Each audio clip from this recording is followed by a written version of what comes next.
Bonjour à mon auditoire.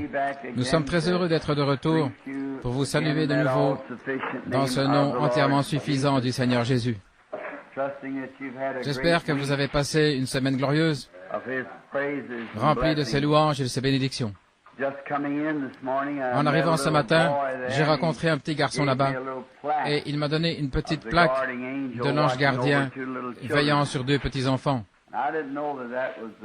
Et je ne savais pas que c'était le petit Dalton, le garçon des Dalton. Il y a quelques semaines, environ 2 semaines, un père chrétien avait présenté une requête pour sa fille adolescente qui n'était pas encore chrétienne, alors qu'il était dans la ligne de prière. Et le Saint-Esprit a dit, « Je te donne ton enfant. » Et la voilà ici ce matin, sauvée et baptisée au nom du Seigneur Jésus, assise sur l'estrade, exactement comme le Saint-Esprit l'avait dit. Et les autres enfants sont tous assis là autour. Je sais que la famille Dalton est heureuse. Je vois la petite dame qui a fait prier pour son bébé dimanche passé. On pensait qu'il allait mourir. Je vois qu'il est toujours avec nous ce matin. Nous sommes vraiment contents pour sa sœur. Ils pensaient qu'il avait une dystrophie musculaire, mais ce n'était pas le cas. Nous en sommes très reconnaissants. Je vois tous nos bons amis. Je me rappelle que cet homme ici qui est venu me voir pour un entretien particulier à Chautauqua une fois, je crois. J'ai pris le petit déjeuner avec vous et votre épouse et vos enfants. Oui, les enfants aussi, à Middletown. J'ai oublié ce nom. Je dis toujours Chautauqua. Beaucoup de mes bons amis, frère Charlie Cox et sœur Nelly, vous avez été pour moi comme un deuxième foyer. C'est comme si vous étiez mes enfants. Je vais là-bas. Je passe la plus grande partie de mes moments de détente là-bas. C'est le meilleur chasseur d'écureuils au Kentucky quand je suis en Indiana. Et Charlie, je te le dis, j'ai vraiment hâte, j'ai vraiment envie d'aller attraper quelques perches d'Amérique et quelques perches arc-en-ciel avant de repartir là-bas. J'ai vraiment l'impression que ça ne me ferait pas de tort.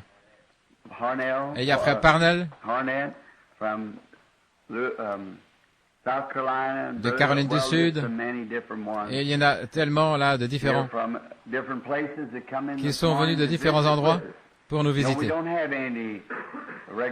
Nous n'avons pas de membres comme tels, nous avons simplement de la communion les uns avec les autres. Alors que le sang de Jésus-Christ, le Fils de Dieu, nous purifie de toute iniquité. Maintenant, nous sommes en train d'avoir une étude merveilleuse, simplement glorieuse. Je sais que moi je l'apprécie et je sais que vous tous, vous l'appréciez aussi. Je commence parfois dans la journée à parler ou à lire à ce sujet. Je prends 2 versets, me voilà parti dans les Écritures et tout à coup, je me rends compte que j'ai déjà parcouru de la Genèse à l'Apocalypse. Vous savez, j'aimerais prendre du temps pour que nous prenions le livre des Hébreux. Quand ce sera la saison de la chasse à l'écureuil, disons, vers octobre, août, vous savez, et nous fassions une étude suivie jusqu'à ce soit le moment de partir outre-mer. L'Épître aux Hébreux ou sur le livre de l'Exode. De quelle façon l'Exode, alors qu'il fait sortir son peuple d'Égypte, un Exode, c'est un type merveilleux de nous-mêmes qui nous préparons pour cet Exode. C'est quelque chose de merveilleux. Tous les passages de l'Écriture sont reliés. Ils forment une grande histoire. Maintenant, ce matin, nous sommes encore...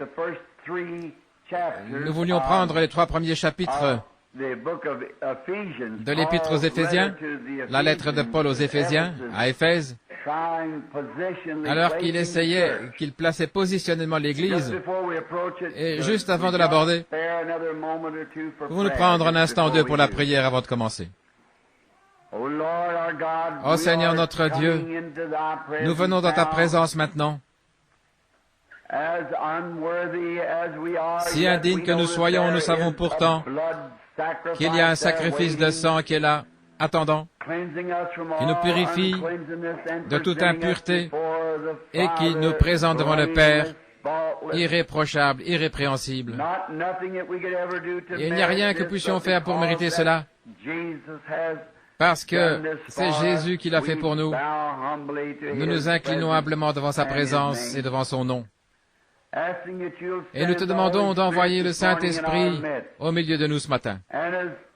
Je ne suis pas un théologien et je ne sais pas mettre les Écritures à leur place, mais je suis tellement rempli d'enthousiasme et reconnaissant de sentir le Saint-Esprit se manifester à travers mon être. Puisse-t-il nous bénir tous ensemble alors que nous lisons ta parole écrite, qu'elle puisse devenir pour nous la vie éternelle. Accorde-le, Père, nous le demandons au nom de Jésus et à cause de Jésus. Amen.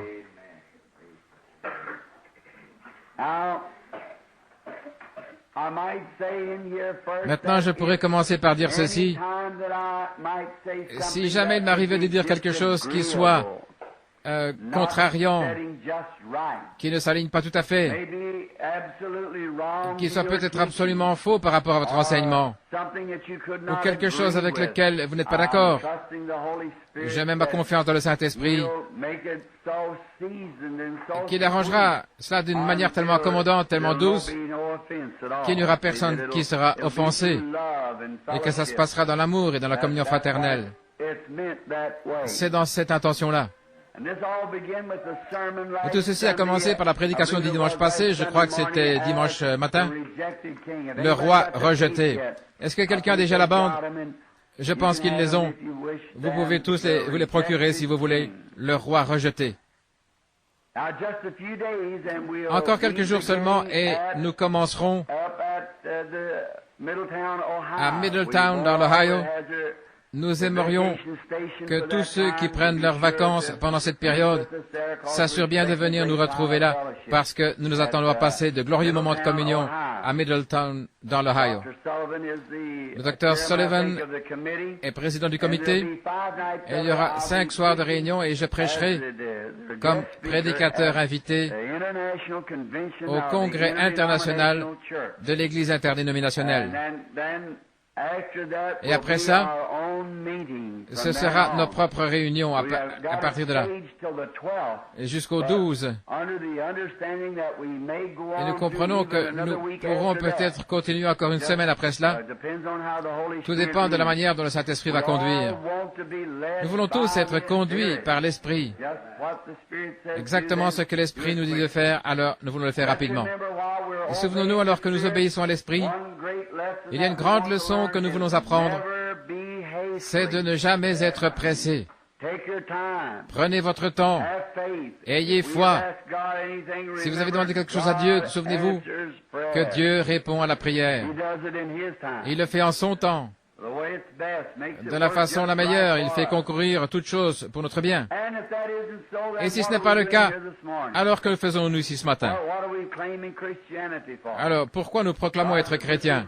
Si ceci n'est pas la parole de Dieu, alors si elle n'est pas vrai, alors nous sommes les plus malheureux de tous les hommes. Je suis si content d'être de tout cœur avec un grand nombre de personnes ici qui savent que ceci est la parole infaillible de Dieu. Et elle est la vérité, chaque parole, chaque phase. Et avec la grâce de Dieu, j'ai eu le privilège de voir le pays vers lequel nous irons un jour. Les gens ne savent pas ce que c'est, le moment de dépression qui arrive parfois dans ce genre de ministère. J'étais vraiment déprimé. Et j'ai dit à mon épouse, je voudrais simplement partir. Elle dit, pourquoi tu dis ça, Bill? Oh, ici, j'ai des problèmes et tout.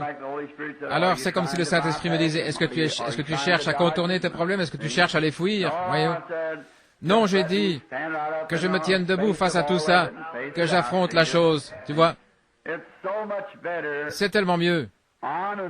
Honnêtement. Vraiment. Je dis ceci pour l'avoir vu de mes yeux. Juste après cette vie, nous entrons dans un pays qui dépasse tout ce qu'on peut imaginer. Et s'il y a des nouveaux venus ici, j'espère que, je prie Dieu que vous ne me preniez pas pour un fanatique. Par-dessus tout, je veux être honnête et dire la vérité. Qu'est-ce que ça me ferait de bien de dire quelque chose de faux? Alors qu'il y en a tellement ici qui est la vérité. Pourquoi faudrait-il quelque chose de faux? Voyez-vous, c'est tout simplement la vérité. Il n'est pas étonnant, je crois, que Paul a été ravi au troisième ciel. Et il a vu des choses qu'il n'était pas permis d'exprimer. Alors un jour il a dit, ce sont des choses que l'œil n'a pas vues et que l'oreille n'a pas entendues et qui ne sont pas montées au cœur de l'homme. Ce que Dieu a préparé pour ceux qu'il aime. Oh, nous vivons au milieu d'un tas d'ordures ici-bas. C'est un dépotoir plein de fumée, tout en fumée de souillure. Même si nous ne sommes pas contaminés, il reste que nous vivons au milieu de ça, de la fumée qui se dégage des charbons fumants du péché. C'est une des choses qui me donne le plus mal au cœur quand j'y pense, c'est le vieux dépotoir municipal où c'est en train de brûler. C'est horrible, cette odeur infecte de la fumée qui monte à travers toutes sortes de saletés. Et une bouffée de ça, et vous avez l'estomac retourné. Je me rappelle que je devais aller à New Albany, de l'autre côté de la 18e rue, où se trouvait autrefois le vieux dépotoir. Il fallait que j'aille faire des recouvrements et relever les compteurs là-bas. Et j'appréhendais le jour où je devais passer par là, parce que je devais respirer cette odeur infecte. Et pourtant, il y avait là-bas, il y avait des corps de rats, de chiens et tout ça, vous savez, et ça fumait avec cette fumée qui montait à travers tout. Et pourtant, voilà à quoi est comparable cette vie ici, à son meilleur. C'est tout en fumée, l'odeur du péché qui se fait sentir partout, pour ainsi dire, spirituellement parlant. Mais oh, là où le vent souffle librement, et que tout est beauté et paix et joie, la vie éternelle, juste de l'autre côté du fleuve. Seulement nous sommes dans une bataille, alors il ne faut pas se contenter de s'étendre et de dire dépêchons-nous d'arriver là-bas. Emmenons avec nous tous ceux que nous pouvons emmener. Et maintenant, le but de ces leçons, c'est d'ancrer ceux qui sont déjà entrés dans le pays. Le but de cette étude de l'Épître aux Éphésiens, c'est de placer positionnellement l'Église là où elle est absolument à sa place en Christ. C'est un type de l'Ancien Testament et du livre de Josué. Alors que Josué avait fait le partage, nous avons vu ça dimanche passé, alors que Josué avait fait le partage du pays à chaque homme, et il l'avait fait par inspiration. Moïse, il avait fait sortir le peuple d'Égypte avec l'ail, le poireau, il les avait fait sortir, il leur avait donné un lieu, celui que Dieu avait promis 400 ans plus tard, ou 400 ans plus tôt, comme quoi il les conduirait dans un lieu, un beau pays, ruisselant de lait et de miel.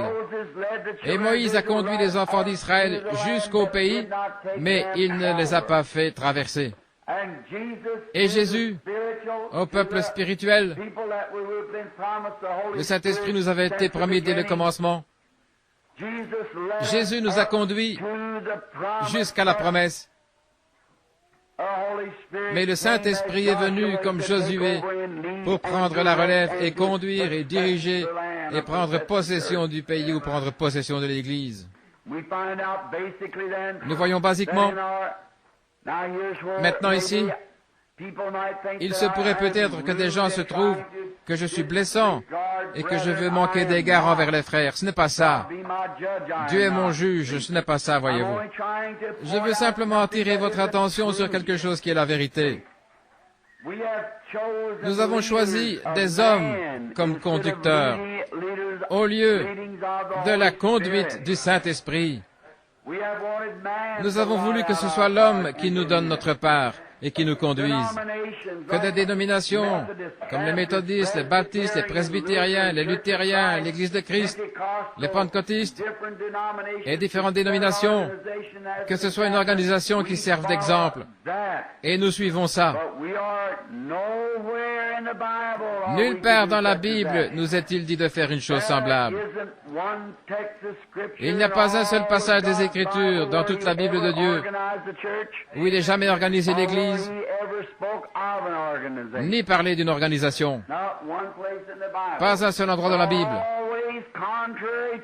Ça a toujours été contraire. Il ne veut pas que nous nous conformions aux choses du monde. Il veut que nous soyons particuliers, mis à part. Je ne veux pas dire d'être ridicule, mais je veux dire un peuple appelé à sortir. Une nation sainte, bénie, menant des vies irréprochables, en agissant et en nous conduisant exactement comme lui se conduirait. Alors nous sommes son ouvrage, ayant été créés en Christ Jésus pour de bonnes œuvres. Maintenant, mercredi soir, beaucoup d'entre vous n'étaient pas là mercredi, mais je crois que c'est au verset 3. Non, c'est le verset 5. À l'adoption ou le placement des gens. Dieu cherche à placer les siens. Et quand Dieu en place un, alors toute l'Église veut être comme celui-là. Avoir le même genre de choses, faire la même chose. Nous sommes taillés différemment. Nous sommes faits différemment. Nous avons des natures différentes. Et nous sommes placés positionnellement différemment. Chacun pour un travail différent. Peut-être que l'un, c'est pour un genre de travail plus petit et l'autre pour un travail de plus grande envergure. Je crois que c'est David ou l'un des prophètes, je ne me souviens plus, qui disait « Je préfère être un paillasson dans la maison du Seigneur plutôt que d'habiter dans les tentes des méchants. » Maintenant, nous allons nous arrêter juste une seconde sur l'adoption. Verset 5, parce que nous voulons continuer à avancer le plus possible. Mais souvenez-vous du thème, c'est entièrement sur le placement. Combien comprennent cela? Je voudrais vous l'entendre en un seul mot, le placement, le corps de Jésus-Christ, positionnellement, en Christ, où c'est le Saint-Esprit qui nous conduit. Vas-y, voilà. Maintenant, nous y sommes. Nous plaçons positionnellement. C'est ce que l'Épître aux Éphésiens doit faire. Et observez ce docteur remarquable qui est Paul. La première chose qu'il fait, c'est d'éliminer toute idée de chute. Éliminer définitivement toute idée du genre « Je suis chrétien aujourd'hui et demain je suis fichu et le lendemain Dieu m'a condamné et le jour suivant je suis de retour. » Ça ne tient pas debout. Cet épître n'est pas destiné à un enseignement d'évangélisation, à des prédicateurs d'évangélistes. Je n'aborde pas ces choses-là quand je suis sur le champ missionnaire. Je les apporte à l'Église.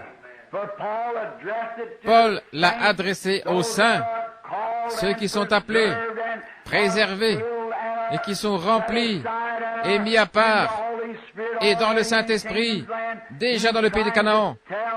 Il essaie de leur dire la première chose, débarrassez-vous de l'idée que vous allez être perdus, que vous allez faire ceci, et que vous avez peur de ceci. N'ayez peur de rien. Car il essaie de vous dire où vous en êtes, qui vous êtes, quelle est votre position. Maintenant, vous pouvez faire des fautes. Chaque fois que vous ferez quelque chose de mal, vous allez recevoir le salaire de ça. Oui, monsieur. Vous récolterez ce que vous aurez semé. Mais ça n'a rien à voir avec votre salut. Quand vous êtes né de l'Esprit de Dieu, vous avez la vie éternelle et vous ne pouvez pas plus mourir que Dieu peut mourir. Vous faites partie de Dieu, vous êtes un fils de Dieu.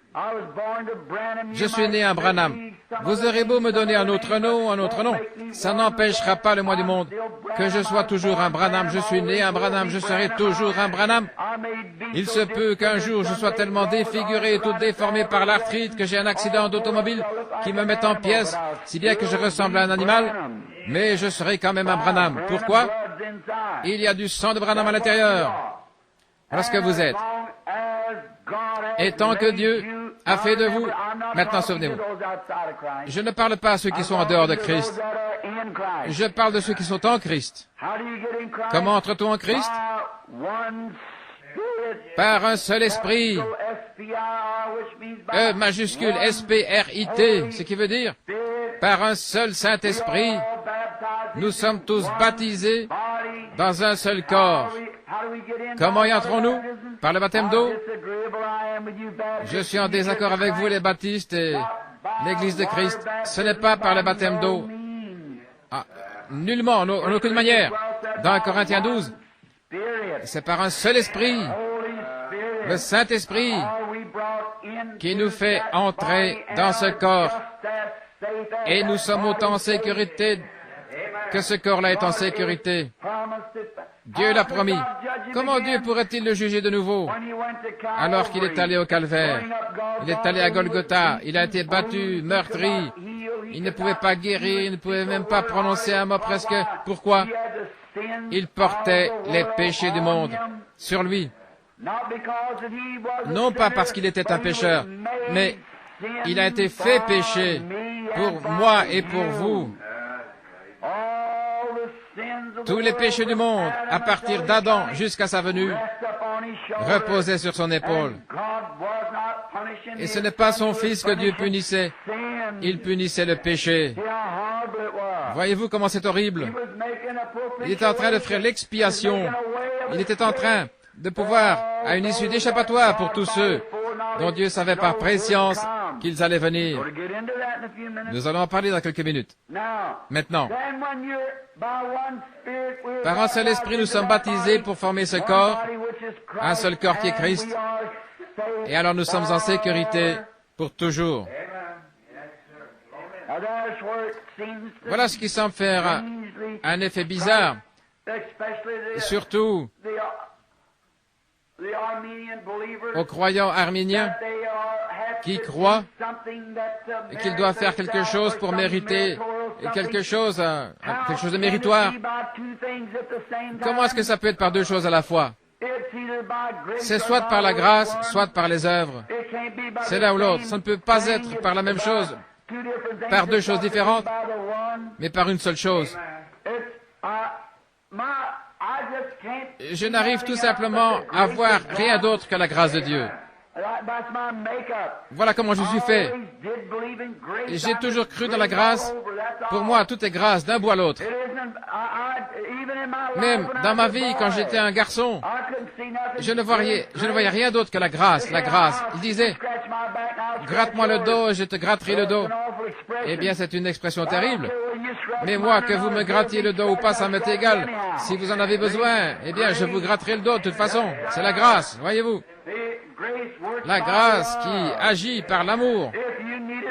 Si vous en avez besoin, peu importe que vous n'avez jamais rien fait pour moi, que je n'ai absolument rien à voir avec vous, si vous en avez besoin, eh bien je le ferai quand même. C'est la grâce. Parce que vous en avez besoin. J'avais besoin du salut. Il n'y avait rien qui puisse me sauver.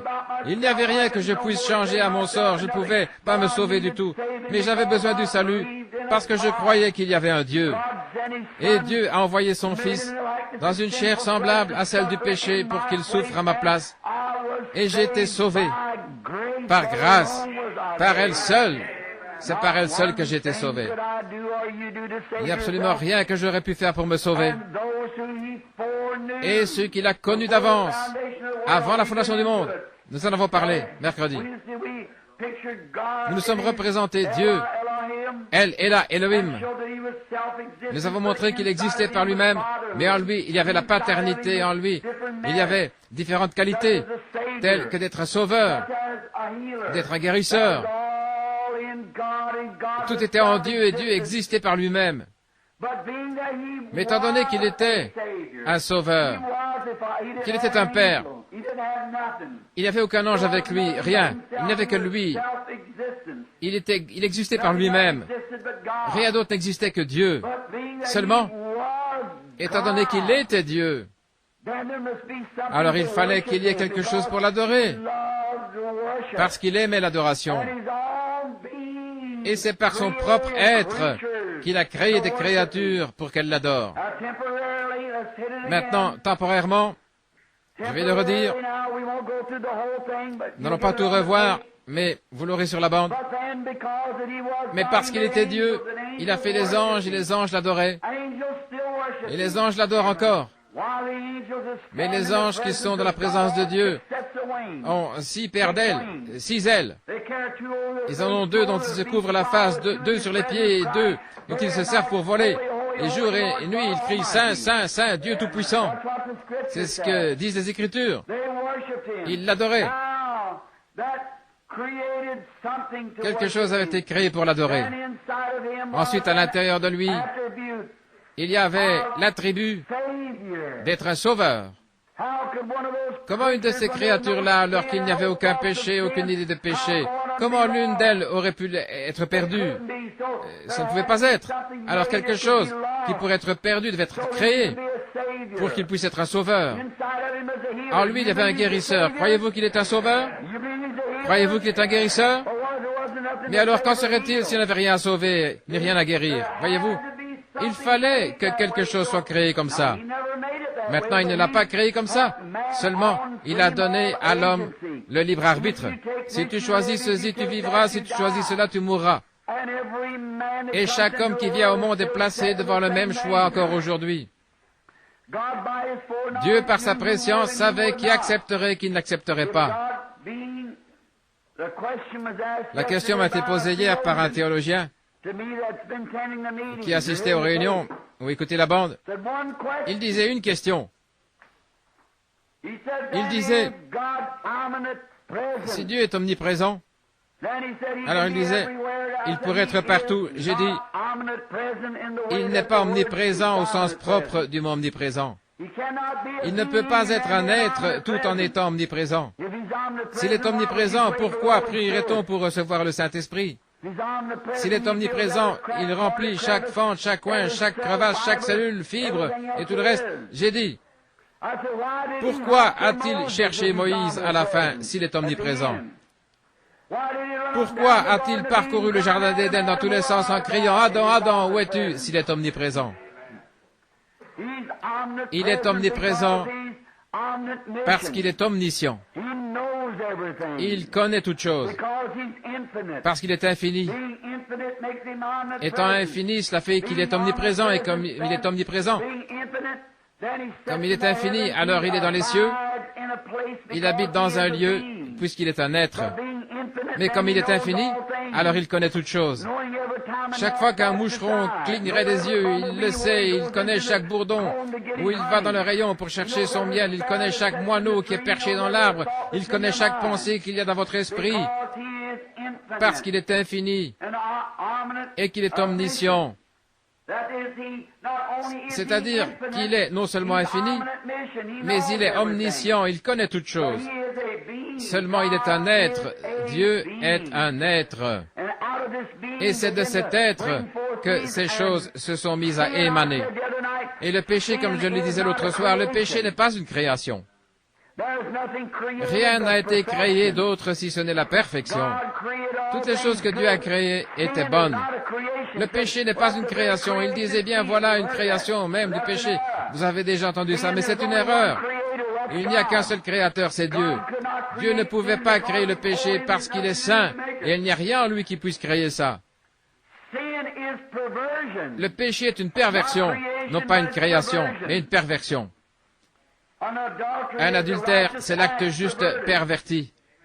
Un mensonge, c'est la vérité racontée de travers.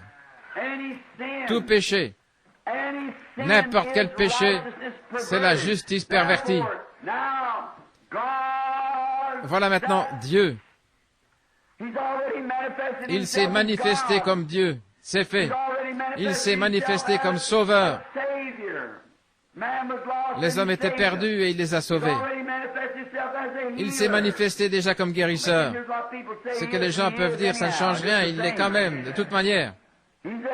Il est un guérisseur, il est un sauveur, il est Dieu, il est éternel. Et il a un but. Et son but, c'était au commencement de faire des créatures qui l'aimeraient et qui l'adoreraient. Alors il a fait des créatures et ces créatures sont tombées.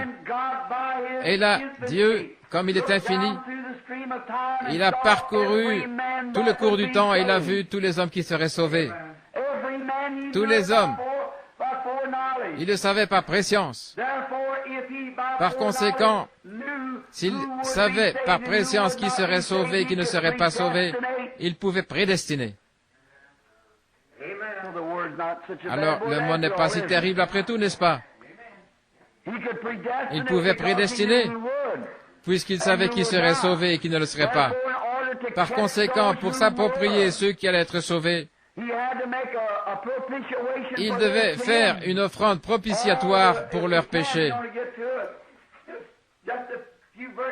C'est seulement quelques versets plus loin. On va y arriver. Il nous a prédestinés à la vie éternelle, car il savait qu'il y en aurait qui renonceraient à tout. Peu importe combien les enfants du monde considéreraient la chose avec indifférence, pour eux ça ne changerait rien, parce qu'ils étaient des enfants de Dieu.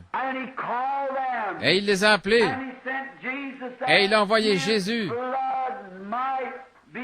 afin que son sang soit une expiation, le sang d'expiation, qui agisse comme une offrande propitiatoire, comme acceptation ou comme purification. Un processus de purification qui continuellement, pas simplement une fois à une réunion de réveil, mais il est toujours vivant pour intercéder et qui fait que le chrétien reste pur jour et nuit. Il y a le sang de Jésus-Christ qui fait que nous sommes acceptés par la croix là-bas, dans la présence de Dieu, qui nous purifie constamment, jour et nuit, de tout péché. Et nous sommes gardés en sécurité. Gardés comment? Par le Saint-Esprit. Gardés dans le corps du Seigneur Jésus en sécurité. Celui qui entend mes paroles et qui croit, celui qui m'a envoyé à la vie éternelle et ne viendra jamais en jugement, mais il est passé de la mort à la vie. Plus de jugement. Le chrétien n'ira jamais en jugement. Christ y est allé pour lui. Mon avocat a pris ma place. Il a plaidé ma cause comme quoi j'étais ignorant. Il a dit au Père que je n'étais pas digne, que j'étais ignorant, mais qu'il m'aimait et qu'il avait pris ma place et il a plaidé ma cause et aujourd'hui je suis libre.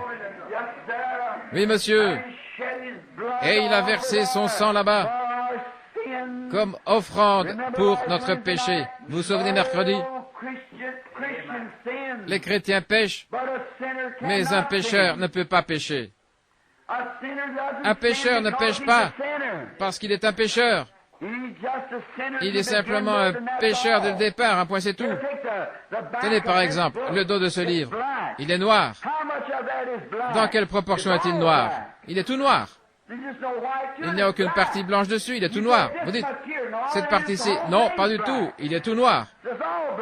Il est tout noir. C'est comme ça qu'il est un pécheur. Il est simplement condamné dès le départ. Et vous dites, mais disons qu'il commette adultère, disons qu'il viole une femme, disons qu'il joue à des jeux d'argent et s'il abat quelqu'un, ça c'est pas notre affaire. Ce n'est pas notre affaire. Il y a des lois chez nous pour s'occuper de ça. Nous ne sommes pas des réformateurs. Nous sommes des prédicateurs de l'Évangile. Nous ne le condamnons pas à cause de ce qu'il a fait. Nous ne le condamnons pas parce qu'il a commis adultère. Nous le condamnons parce qu'il est un pécheur. S'il était un chrétien, il ne ferait pas ça. C'est exact. S'il avait été changé, il ne ferait pas ça. Mais c'est parce qu'il est un pécheur. Voilà, c'est ce qui lui fait faire ces choses-là. Voilà, vous, les légalistes, vous perdez là votre point d'appui. Oui, monsieur, frère, permettez-moi de vous le dire. Ce n'est pas par les œuvres, mais c'est par la grâce que nous sommes sauvés et par le moyen de la foi. Or là, je ne condamne pas les frères légalistes, ce sont mes frères et ils seront là tout autant que les autres, parce que Dieu a prédestiné son Église à être là. Mais ce qu'il y a, vous tenez les gens dans un état de déchirement continuel, si bien qu'ils ne savent pas. Aujourd'hui, eh bien, peut-être que faites-leur donc savoir, tant qu'ils ont le désir des choses du monde, ils ne sont pas dans la course pour commencer. Je ne vis pas de manière fidèle à mon épouse parce que je pense qu'elle pourrait divorcer. Je suis fidèle à mon épouse parce que je l'aime. C'est une position légale que nous avons prise, que nous nous aimons l'un l'autre. Tout d'abord, ça doit être l'amour. Je l'aime.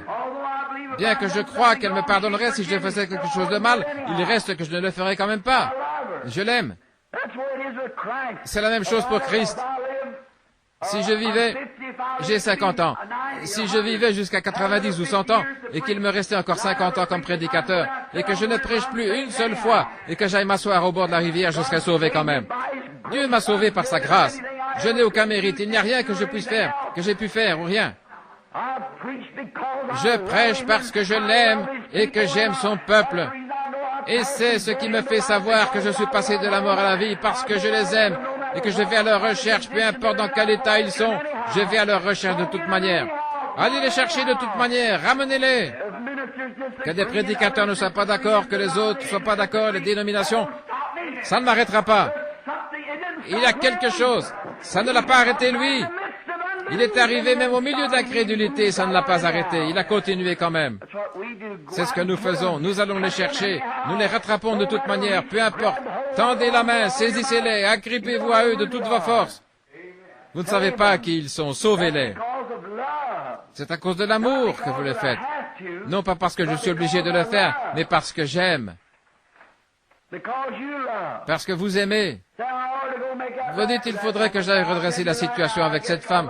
Mais je vais te dire tout de suite, je pense, parce que je vais à l'église, il faudrait que j'aille redresser ça. Non, non, c'est vous qui devriez vous redresser d'abord. Voyez, si vous n'avez pas l'amour de Dieu dans votre cœur, quelque chose qui vous fait savoir que vous avez tort, alors redressez la situation avec Dieu. Ensuite, vous irez redresser la situation avec votre prochain. C'est ce que Jésus a enseigné. Il a dit, si tu viens à l'hôtel, si tu te souviens que tu as quelque chose contre un voisin ou contre ton frère, va d'abord redresser la situation avec lui. Maintenant, dans les âges à venir, mercredi soir, nous avons vu les manifestations, nous en parlerons encore ce matin, de la manifestation des fils de Dieu. Là, Dieu qui attend. Et ensuite, au temps de la fin, quand nous nous tiendrons tous devant lui, les anges n'ont pas été perdus. Ils ne sauront pas apprécier les bénédictions comme nous. Ils n'ont jamais été perdus. Mais moi, je sais d'où je viens. Je sais de quelle pierre j'ai été taillé, un pécheur. Vous savez à partir de quoi vous avez été taillé. Alors, une fois que nous sommes retrouvés, alors nous pouvons nous tenir devant Dieu. Quel beau jour ce sera. Ensuite, l'adoption, le placement. Maintenant, Dieu est à l'œuvre. Si je peux vous montrer ceci, ensuite nous allons nous y mettre. Maintenant, le verset 5. Nous ayant prédestinés à l'adoption par Jésus-Christ, selon son propre bon plaisir de sa volonté. C'est le plaisir de Dieu de faire sa volonté. L'adoption, le placement. Maintenant, qu'est-ce qu'il fait? Il place son Église. Tout d'abord, il a appelé son Église, méthodistes, presbytériens, les luthériens, les baptistes. Il les appelle. Ensuite, qu'est-ce qu'il a fait? Il a envoyé le Saint-Esprit. Il leur a donné le baptême du Saint-Esprit. Vous les pentecôtistes, je voudrais que vous sortiez ça de votre cœur. La Pentecôte n'est pas une dénomination. La Pentecôte est une expérience. C'est le Saint-Esprit. Ce n'est pas une organisation. Vous ne pouvez pas organiser le Saint-Esprit. Il ne le permettra pas. Vous avez une organisation à laquelle vous donnez ce nom-là, mais le Saint-Esprit se retire et vous laisse là, à l'endroit où vous êtes, alors que lui, il continue tout simplement à avancer. La Pentecôte n'est pas une organisation. La Pentecôte est une expérience. Et donc Dieu a donné à ses enfants la nouvelle naissance par le baptême du Saint-Esprit. Ils en sont venus tout près quand ils se sont purifiés chez les Nazaréens, les pèlerins de la sainteté. Ensuite, ils ont fait l'expérience de la Pentecôte, ou du baptême du Saint-Esprit, de la restauration des dons. Ils sont allés de l'avant à parler en langue, et en interprétant les langues, ils ont reçu des dons de guérison et des miracles, des signes, des prodiges, et ont commencé à les accompagner. Maintenant, ce sont des enfants. Ce sont les enfants de Dieu. Ils sont positionnellement en Christ. Ils sont devenus des enfants par naissance. Et la nouvelle naissance et la conversion elle-même, c'est le Saint-Esprit. Vous n'êtes même pas encore convertis avant d'avoir reçu le Saint-Esprit. C'est ce que disent les Écritures. Jésus a dit à Pierre, demandez à n'importe qui, lisez les Écritures. Il avait été justifié en croyant au Seigneur Jésus. Il était devenu un disciple, un apôtre. Jésus lui a donné les clés du royaume. Et dans Jean 17, 17, il les a sanctifiés, il leur avait donné le pouvoir, les avait envoyés chasser les démons et tout. Il les a sanctifiés. Sanctifie-les, Père, par ta vérité. Ta parole est la vérité. Je me sanctifie moi-même à cause d'eux. Voilà bien une des paroles les plus douces que j'ai jamais entendues. Père, je me sanctifie moi-même pour eux. Savez-vous qu'il avait le droit d'avoir un foyer? C'était un être humain. Savez-vous pourquoi il avait le droit d'avoir une épouse? C'était un homme. Il avait le droit d'avoir toutes ces choses-là. Mais il a dit, Père, je me sanctifie moi-même pour eux, à cause d'eux. Je me sanctifie moi-même. Hier, je parlais à un jeune prédicateur. Je vais aller prêcher à son église dans quelques soirs, là-bas, sur la route. Et je m'informais au sujet de quelque chose. Il disait, oui, frère Branham, messieurs de mon assemblée, la plupart ne croient pas à ça. J'ai dit, est-ce que la plupart d'entre eux sont légalistes? Oui. Le frère, lui, ne le croit pas comme ça. Mais il a dit, à cause d'eux, c'est pour eux. Oh, j'avais envie de lui sauter au cou. Voyez-vous, à cause d'eux. Je me sanctifie moi-même pour eux. Oh, Jésus qui a formé 12 hommes pour que ces 12 hommes-là puissent porter l'Évangile au monde. Et il a dit, c'est pour eux que je me sanctifie. Faites-le pour votre voisin, pour quelqu'un d'autre. Ne faites pas de votre liberté un voile, a dit Paul, mais sanctifiez-vous. Conduisez-vous dans le voisinage comme un vrai chrétien devrait se conduire. Dans vos rapports, si vous rencontrez votre ennemi, sanctifiez-vous pour lui. Vous ne savez pas ce que vous pourriez faire. Maintenant, placez le Fils. Tout d'abord, après que le Fils soit arrivé, alors il était un fils, mais ensuite, c'est son comportement qui le mettait en position de l'adoption. S'il se conduisait correctement ou pas. Le pentecôtisme, maintenant souvenez-moi, permettez-moi de démontrer que la Pentecôte n'est pas une dénomination. Combien y a-t-il de baptistes ici qui étaient baptistes et qui ont reçu le Saint-Esprit? Levez la main. Oui. Combien y a-t-il de méthodistes ici qui ont reçu le Saint-Esprit? Levez la main. Combien y a-t-il de Nazaréens ici qui ont reçu le Saint-Esprit? Levez la main. Presbytériens qui ont reçu le Saint-Esprit. Voyez? Les luthériens. D'autres dénominations qui ne faisaient pas partie de la Pentecôte du tout, qui faisaient simplement partie d'une dénomination, qui ont reçu le Saint-Esprit. Levez la main. Alors la Pentecôte n'est pas une dénomination, c'est une expérience. Donc Dieu vous a fait entrer dans le corps de Christ. Maintenant, qu'est-ce qu'il fait? Après que vous ayez fait vos preuves, que vous êtes sanctifiés par votre bonne conduite, que vous êtes obéissants au Saint-Esprit, sans tenir compte de ce que le monde peut dire. Je vais frotter très fort là, oui. Je ne veux pas être blessant. S'il vous plaît, Non, non, vraiment pas. Ne pensez pas que je suis malveillant, je ne veux pas l'être. Ce qui me mine, c'est quand je prêche aux gens cette vérité qui a été envoyée de Dieu et qui font demi-tour et ils continuent à faire exactement la même chose tout en prétendant qu'ils ont le Saint-Esprit. C'est bien simple, ça vous ravage. Quel est le problème? Ils retournent tout de suite à la même chose. Exactement comme les enfants d'Israël. Ils voulaient avoir un roi pour que ce roi puisse dominer sur eux et les faire agir comme les Amoréens et les Amalécites et les Philistins. Savez-vous, madame, que c'est mal de porter des pantalons? Le savez-vous? Savez-vous que c'est mal de couper les boucles de votre chevelure? Savez-vous, monsieur, que vous agissez mal de continuer à fumer et à vous conduire comme vous le faites? Savez-vous que vous agissez mal en n'étant pas le mari de votre foyer? Votre femme pique une petite crise et elle vous met à la porte et vous dites « Oui, mon trésor, sois béni, je vais revenir ». Savez-vous, comment pouvez-vous vous occuper de la maison de Dieu si vous ne pouvez même pas diriger votre propre maison? Exactement vrai. Savez-vous, sœur, que votre mari est non seulement votre mari, mais il est aussi votre chef? Dieu l'a dit. En effet, le mari n'a pas été séduit, c'est la femme qui a été séduite. Et vous les prédicateurs qui continuez à nommer des femmes pasteurs et des femmes prédicateurs dans vos églises, alors que vous savez que la parole de Dieu le condamne. Continuellement, vous allez prendre le nom de Père, Fils et Saint-Esprit pour baptiser, alors qu'il n'y a pas la moindre écriture dans la Bible pour cela.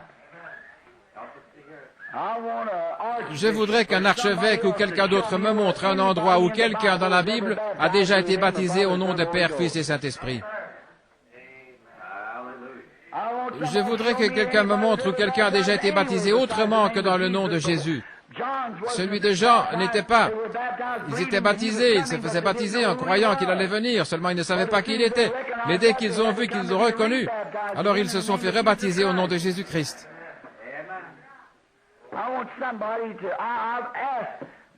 J'ai demandé aux assemblées de Dieu, aux autres prédicateurs, aux baptistes, aux presbytériens et tout. Ils refusent, ils ne veulent pas en parler. Je voudrais voir l'Écriture. Et alors, c'est moi le fanatique. C'est moi qui suis fou, c'est moi qui ai perdu la raison, je suis dingue. Rien que parce que j'essaie de vous dire la vérité. Mais ça, je vous parle honnêtement, les frères. Si un homme se donne à Dieu, il faut vous donner complètement à Dieu, de fond en comble. Vous êtes mis à part, vous êtes une créature différente. Il y a beaucoup d'appelés, mais peu d'élus. Oui, il y a beaucoup de gens qui sont appelés. On en appelle dans son cœur, oui, je crois que Dieu m'aime, je le crois. Mes frères, vous serez tout aussi perdus que les autres. En effet, ils vont se présenter ce jour-là et ils vont dire, Seigneur, j'ai chassé les démons en ton nom, j'ai fait tout le reste en ton nom, j'ai fait des services de guérison, j'ai prêché l'évangile, j'ai chassé les démons. Et Jésus dira, sortez d'ici, je ne vous connais pas, hypocrite. Voyez-vous, c'est celui qui fait la volonté de mon Père. Pourquoi est-ce que les gens ne le voient pas? Je ne sais pas. Je sais que c'est froissant. Je ne fais pas exprès de vous blesser. Je ne veux pas être ainsi. Mes frères, il me semble que nous sommes au temps de la fin. Et Dieu est en train d'adopter, de placer positionnellement dans l'Église, dans le corps de Christ, les siens. Il ne va pas en placer beaucoup là, ça je peux vous le dire dès le départ. Vous dites, oh bien, il y en aura un si grand nombre. Mais ça fait déjà 6000 ans qu'il les a fait sortir. Souvenez-vous, la résurrection a lieu et nous sommes enlevés avec eux. Et il n'y en aura que quelques-uns. Voyez-vous, travaillez à votre propre salut. Dépêchez-vous, examinez-vous pour voir ce qui ne va pas. Pour voir les problèmes. Je sais que c'est dur à entendre, mes frères, c'est la vérité. C'est la vérité de Dieu, l'adoption. Nous devrions être tellement remplis d'ardeur pour Dieu. Nous devrions être à l'œuvre jour et nuit. Rien ne devrait nous arrêter. Et nous devrions être tellement gentils et tellement aimables, et tellement bons et tellement semblables à Christ dans nos vies. C'est une vie de tous les jours. Jésus a dit, considérez comment croissent les lys des champs. Ils travaillent, ils filent. Cependant, je vous le dis que Salomon, dans toute sa gloire, n'était pas revêtu comme l'un d'eux. Salomon avait de somptueux habits, de soie, brodés et tout. Ce n'était pas de ça qu'il parlait. Pour qu'un lys puisse croître, il doit travailler la nuit et le jour. Pourquoi est-ce que vous préférez aller vous accrocher au petit bout de la corde? Si le juste se sauve avec peine, que deviendront le pécheur, c'est-à-dire l'incroyant, et l'impie, l'homme qui entend la parole, mais qui refuse d'y marcher?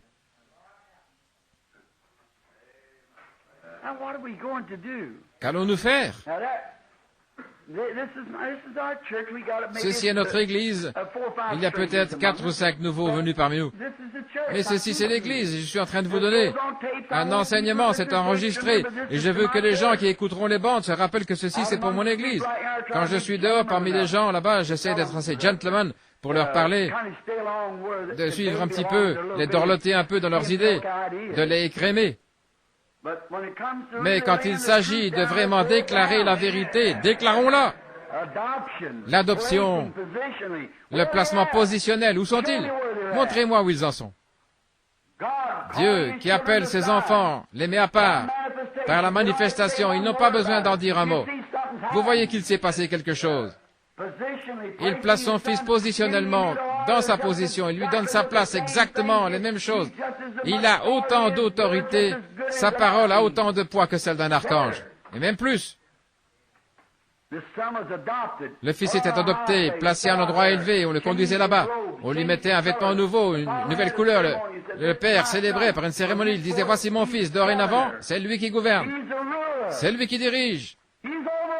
Il est à la tête de tout mon héritage. Tout ce que j'ai lui appartient. C'est juste. Ensuite, nous pourrions reprendre encore El, Ela, Elohim. Voyez-vous, alors qu'il existait par lui-même, et revenir ensuite à Jéhovah, qui a créé quelque chose, il a donné la domination sur la terre. Qu'est-ce que nous attendons? Les manifestations. Oh, la terre soupire. Allons-y, nous allons le lire. Très bien. Prédestiné à l'adoption selon le bon plaisir de sa volonté, à la louange de la gloire de sa grâce. Sa grâce, qu'est-ce que c'est? Il y a bien longtemps, avant, quand il n'était pas père, sa grâce, son amour, par lequel il a fait un enfant, pour lui-même, pour que nous puissions être prédestinés à être ses enfants d'adoption, à la louange de sa grâce, par laquelle il nous a rendus acceptables par son bien-aimé, la personne qui est Christ. Il nous a acceptés comment? Par un seul esprit, nous sommes tous baptisés en lui. En lui, nous avons la rédemption. Nous avons la rédemption par son sang, le pardon des péchés. Comment pouvez-vous prêcher la prédestination de Dieu qui établit d'avance et place sans qu'il y ait quelque part une expiation pour le péché? Pourquoi? Chaque jour vous faites une erreur. Chaque jour vous faites quelque chose de mal. Seulement si vous êtes né de nouveau, ou une femme née de nouveau, dès que vous faites une erreur, Dieu sait que vous le regrettez. Vous pourriez vous tenir dans la présence du président Roosevelt ou de n'importe qui et dire « J'ai tort, que Dieu me pardonne d'avoir fait cette chose. » Pourquoi? C'est là que le sang de l'expiation, vous remarquez, ce sont des péchés. Un pécheur est un pécheur. Il ne commet pas de péché. Mais l'Église commet des péchés. Elle agit mal. Elle a une mauvaise pensée, une mauvaise impression. Elle fait des fautes. Elle marche d'un pas chancelant comme un petit enfant qui marche, qui essaie d'apprendre à marcher. Il ne sait pas encore comment marcher, parce que c'est un petit garçon. Mais il y a une main qui descend vers nous, qui se tend vers nous. Il nous attrape, il nous stabilise. Et il dit, fais comme ceci, mon petit gars. Il ne va pas nous prendre et nous donner le fessé parce que nous faisons une erreur. Il ne nous frappe pas à mort parce que nous essayons de marcher. Il nous aime comme nous aimons nos enfants. Un vrai papa ne donnera pas une correction à son enfant s'il tombe par terre en essayant de marcher. Il va lui tendre la main, une main forte, il va le relever, et il va le prendre avec ses deux mains et lui dire, c'est comme ceci que tu dois faire, fiston, marche comme ceci. C'est comme ça que Dieu fait pour son Église. Il lui tend la main, il le prend dans ses bras. Il le relève et dit, marche comme ceci, fiston. Écoute, ne le dis pas comme ça, dis-le ainsi. Peu importe ce que l'Église dit, ce que celui dit, ou celui-là, fais comme ceci. Comme ceci. C'est ceci qu'il faut. Si ma parole... Tiens-toi ma parole, marche avec elle. Peu importe ce que les autres peuvent dire. Toi, tiens-toi ma parole. C'est comme ça que tu dois faire tes pas. Nos péchés. Un amour qui a expié nos péchés. Sinon, nous n'aurions jamais de chance. Comment nous pourrions vraiment nous ancrer là, à ces paroles-là, selon la richesse de sa grâce, que Dieu abondamment, que Dieu a de manière abondante répandu. Il l'a répandu abondamment sur nous par toute espèce de sagesse et d'intelligence. Toute la sagesse qu'il a répandue abondamment sur nous, par toute espèce de sagesse, pas celle du monde. La sagesse du monde est une folie pour lui. Et la sagesse de Dieu est une folie pour le monde. C'est comme le jour et la nuit, l'un ne peut pas s'entendre avec l'autre. Mais quand le soleil commence à se lever et que le jour paraît, alors la nuit se disperse dans tous les coins. De même, quand la lumière de l'Évangile commence à pénétrer, les choses du monde se mettent à disparaître. Alors, qu'est-ce qui se passe? Il répand abondamment la lumière du soleil sur ses enfants, qui marchent dans l'Esprit, conduits par l'Esprit de Dieu, remplis de l'abondance de sa grâce, par toute espèce d'intelligence et de sagesse, d'entendement, et avec la perspicacité pour savoir de quelle manière marcher. Si vous voyez ce que c'est mal, alors soyez prudents dans ce que vous faites, dans votre façon d'agir. Voyez-vous, vous êtes prudents dans votre façon de l'aborder. Soyez vraiment prudents. Regardez de près comment aborder la chose. Prudent comme le serpent, simple comme la colombe. C'est ce que Jésus a dit. Oh, ce sont des pépites, mes amis. On pourrait tout simplement rester là des jours et des jours. Ce sont des choses merveilleuses, n'est-ce pas? La prudence, la sagesse qu'il a répandue abondamment sur nous, qu'il a déversée. Il ne nous a pas donné une petite cuillère, mais il a pris une grande pelle et il en a envoyé comme ça continuellement. Il a répandu abondamment sur nous la sagesse et aussi la prudence de sa grâce. Oh, grâce étonnante, combien le son en est merveilleux. Que Dieu a répandu abondamment sur nous par toute espèce de sagesse et d'intelligence, nous ayant fait connaître le mystère de sa volonté. À qui parle-t-il? Aux dénominations? Je vous en prie, mes frères, ne pensez pas que je déprécie votre dénomination. Ce n'est pas ça. Ce que j'essaie de vous dire, c'est que la chose était fausse dès le départ. Jésus a dit allez prêcher l'Évangile, et nous sommes allés former des dénominations. C'est pour cette raison-là que nous ne l'avons pas, que nous marchons selon la sagesse de l'homme. Si Calvin pouvait ressusciter. Tiens, il n'y a pas longtemps que je me suis trouvé près de la tombe d'un grand homme, un grand réformateur. Et je songeais, quel grand homme c'était. Il l'était. C'était John Wesley. Et je me suis dit, si John Wesley pouvait sortir de cette tombe aujourd'hui et qu'il voit l'état de son Église, il aurait honte de son nom. John Wesley était un homme rempli de piété, un tison arraché du feu, comme il le disait, comme il l'appelait. John Wesley était un homme saint, qui croyait en Dieu et qui le suivait pas à pas. Mais après la mort de John, ils ont dit, nous allons former une église en l'honneur de John.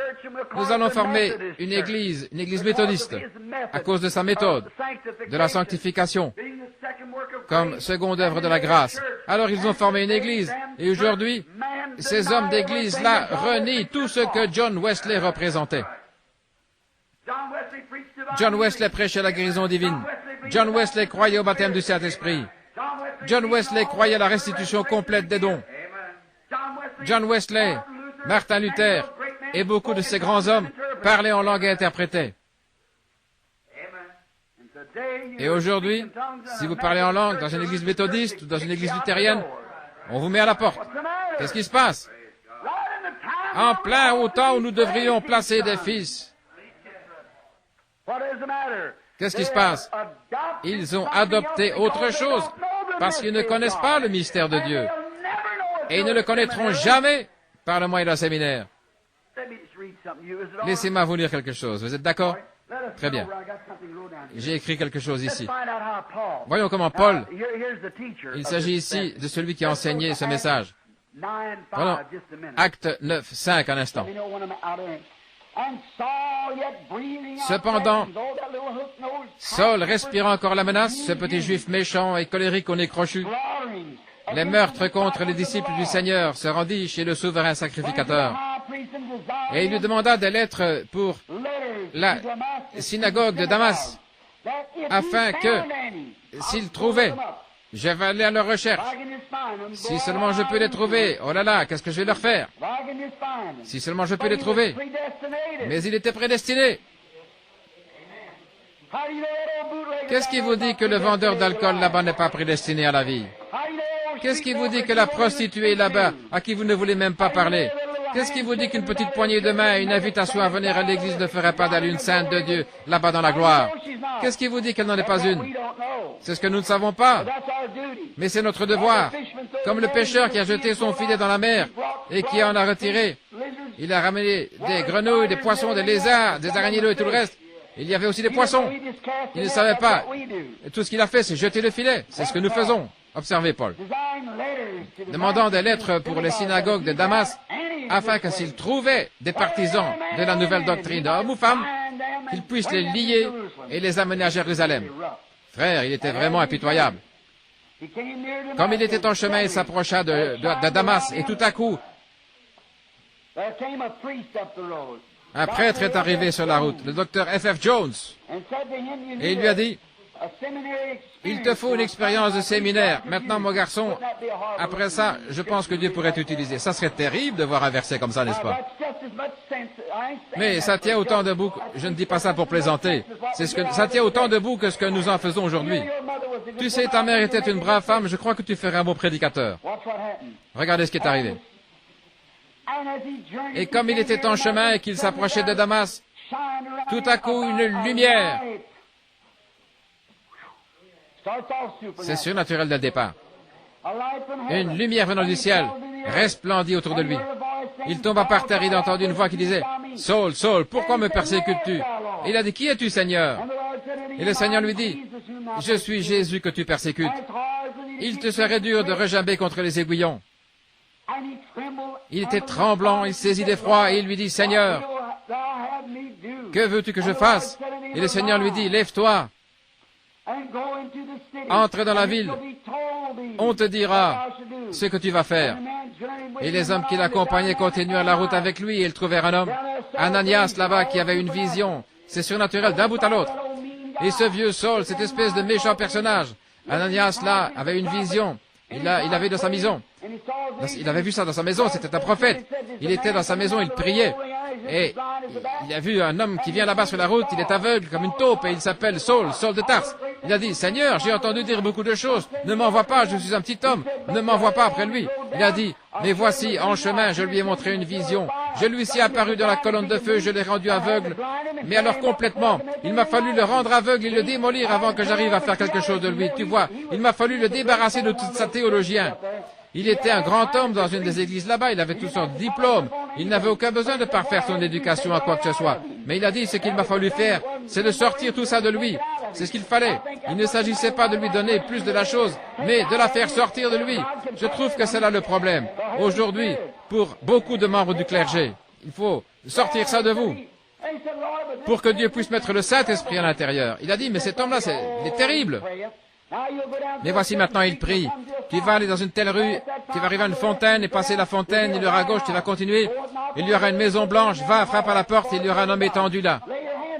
Pose tes mains sur lui, emmène-le à la rivière de Damas et baptise-le au nom de Jésus. En effet, je veux te dire ce que je vais faire. Il va souffrir beaucoup de choses pour moi, car il est mon messager pour les nations. Eh bien, attends une minute, Seigneur. Quelle école devrais-je lui conseiller? Je vais vous dire ce que nous allons faire. Lisons dans Galates. Voyons ce qu'il en est. Galates 1, verset 10. Voyons à quelle école Paul est allé. À quel séminaire? Et quelles sont les mains qui lui ont été imposées et tout ce qui s'est passé. Galates chapitre 1. Pour gagner du temps, commençons le verset 10. Et maintenant, est-ce la faveur des hommes que je désire ou celle de Dieu? Est-ce que je cherche à plaire aux hommes? Si je cherchais encore à plaire aux hommes, je ne serais pas serviteur de Christ. Oh là là là là. Permettez-moi de dire quelque chose ici. Galates 1, chapitre 8. Combien savent que c'est Paul qui a exigé que ces gens-là se fassent rebaptiser au nom de Jésus dans Acte 19? Certainement. Prenons un peu plus haut. Au verset 8. Quand nous-mêmes ou un ange du ciel vous annoncerait un autre évangile que celui que nous vous avons prêché, qu'il soit anathème. D'où l'as-tu eu cet évangile-là, Paul? Verset 9. Nous l'avons dit précédemment et je le répète à cette heure. Si quelqu'un vous annonce un autre évangile que celui que vous avez entendu, vous avez reçu, qu'il soit anathème. Que ce soit un archange, que ce soit un évêque, surveillant général, docteur, un tel, qui que ce soit, s'il ne prêche pas le baptême d'eau au nom de Jésus-Christ, le baptême du Saint-Esprit, s'il ne prêche pas la résurrection des dons, la venue de Christ, toutes ces choses-là, qu'il soit anathème. S'il cherche à prendre une partie de la parole ici, à dire que c'était pour une autre époque et ajouter quelque chose, une idée absurde d'un séminaire, qu'il soit anathème. Continuons à lire. Pour voir comment Paul l'a reçu. Voir comment, ce que j'essaie de vous dire ce matin. Et maintenant, est-ce la faveur des hommes que je désire ou celle de Dieu? Est-ce que je cherche à plaire aux hommes? Si je plaisais encore aux hommes, alors je ne serais pas serviteur de Christ. Comment puis-je m'attendre à quoi que ce soit? Comment un homme qui aime Dieu, et surtout un prédicateur, peut-il s'attendre à quoi que ce soit d'autre qu'à être haï par les hommes? Les hommes vous haïront. Et Jésus a dit, si moi, le maître de la maison, il m'appelle, je suis le maître, le plus grand parmi vous tous. Je suis celui qui peut faire plus de miracles et accomplir plus de choses que vous tous par le Saint-Esprit parce que j'ai toute la plénitude en moi. Et s'ils m'ont appelé Belzébul, combien plus fort vous appelleront-ils ainsi? Mais il a dit, ne vous inquiétez pas de ce que vous direz, car ce ne sera pas vous qui parlerez, ce sera le Père qui demeure en vous qui parlera au moment même.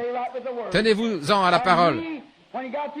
Et quand il a achevé d'écrire le livre, il a dit, quiconque retranchera un seul mot de ce livre, ou y ajoutera un seul mot, il sera retranché du livre de vie.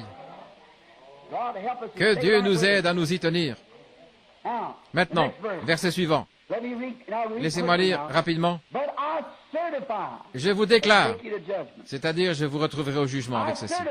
Je vous déclare, frères, que l'évangile qui a été annoncé par moi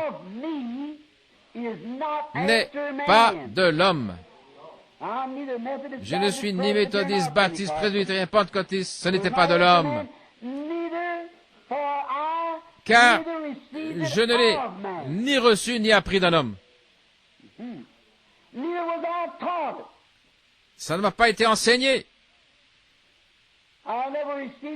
Je n'ai jamais reçu d'un homme, d'un séminaire, d'aucun docteur, d'aucun théologien ou d'une maison d'enseignement. Je ne l'ai jamais reçu ainsi. Je ne l'ai jamais enseigné ainsi. Je ne l'ai jamais trouvé comme ça. Comment est-ce venu Paul? Ni appris d'un homme, mais par une révélation de Jésus-Christ. Quand Christ s'est révélé à moi, m'a révélé qu'il était le Fils de Dieu. Quand cette colonne de feu est descendue sur moi ce jour-là, et j'ai dit, qui es-tu, Seigneur? Il a dit, je suis Jésus. Maintenant, je vais vous montrer ce qui lui est arrivé. À l'heure actuelle, si un homme recevait une expérience, il voudrait lui faire apprendre le grec pendant 10 ans, lui faire apprendre autre chose pendant 10 autres années, et il serait fini à ce moment-là. Regardez. Je n'ai pas reçu d'un homme, ni appris, mais par la révélation de Jésus-Christ. Vous avez su, en effet, quelle était autrefois ma conduite dans le judaïsme. J'étais un grand docteur. Oh là là, j'avais tout ce qu'il fallait. Il avait été l'élève de Gamaliel, le plus grand docteur qu'il y avait dans le pays. Combien savent que Gamaliel était l'un des plus éminents docteurs? Oui. Ma religion judaïque, oh là là, je la connaissais par cœur, je savais tout réciter, le credo des apôtres et toutes ces choses. Je savais réciter toutes les prières du matin et bénir les gens, voyez. Comment je persécutais alors à outrance et ravageais l'Église de Dieu. Et comment j'essayais d'arrêter cette bande de saints comédiens. Voyez. Et comment j'étais plus avancé dans le judaïsme, j'étais un homme important. Oh vraiment, j'étais avancé, je leur ai montré que je pouvais les écraser, car j'ai tué Étienne et j'ai fait tout un tas d'autres choses. Tout ce que j'ai fait. Ils persécutaient à outrance. Comme j'étais plus avancé dans le judaïsme que beaucoup de ceux de mon âge et de ma nation, étant animés d'un zèle excessif pour la tradition de leur père.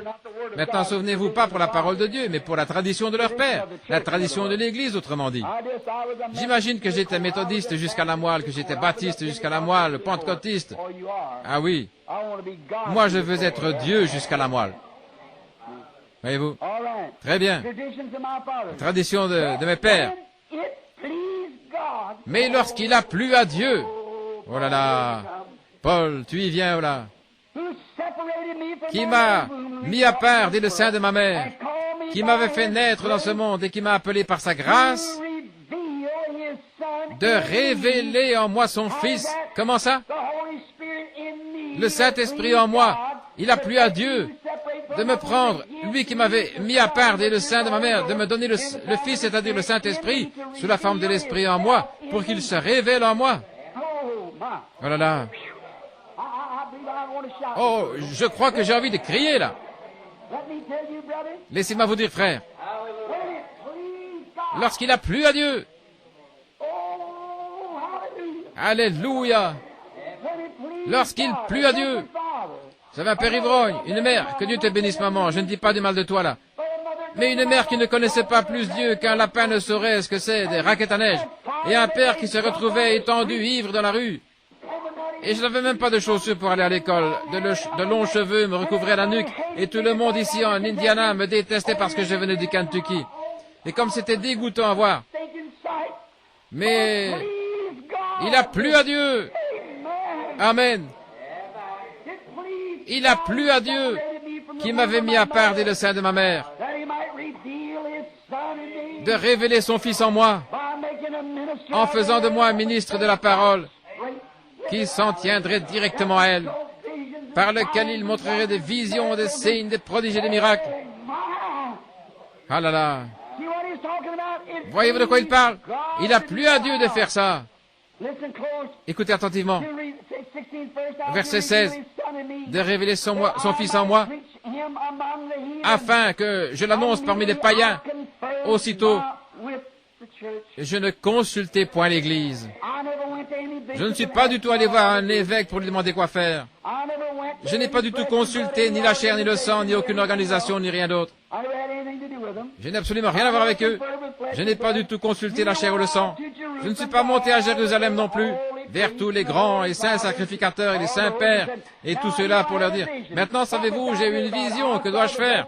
J'ai eu en vision le Seigneur Jésus béni. Ils auraient dit, file d'ici, toi, espèce d'exalté. Voyons, qu'est-ce qui t'est arrivé? Non. Tous leurs diplômes, je les avais déjà.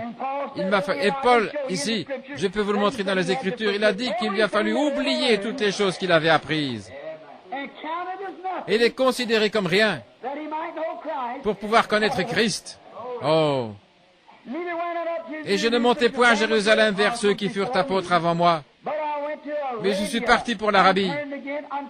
Et puis je revins encore à Damas. Et 3 ans plus tard, je montai à Jérusalem pour faire la connaissance de Pierre, et je demeurai 15 jours chez lui. Et en continuant à lire, nous voyons que lui et l'apôtre Pierre ne s'étaient encore jamais vus auparavant. Ils n'avaient jamais fait connaissance, ils ne s'étaient jamais vus, mais quand ils se sont rencontrés, ils prêchaient le même évangile.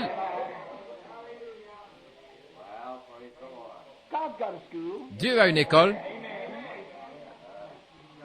Oui. Ici, il y avait Pierre qui était là le jour de la Pentecôte, disant, repentez-vous chacun de vous, et soyez baptisés au nom de Jésus-Christ pour la rémission de vos péchés, et vous recevrez le don du Saint-Esprit. Philippe a dit, oh, comme c'est glorieux. Moi aussi, je dois faire quelque chose. J'ai reçu un appel pour la Samarie. Il est allé, il s'est mis à témoigner dans la rue. Et tout à coup, une personne malade est arrivée, il lui a posé les mains, et le voilà qui se met à sauter, à bondir. Il dit, gloire à Dieu, ça y est. Il s'est mis à avoir une réunion glorieuse. Il a dit, il vous faut tous le Saint-Esprit. Vous devez être baptisés au nom de Jésus. Alors il les a tous emmenés là-bas, il les a tous baptisés au nom de Jésus.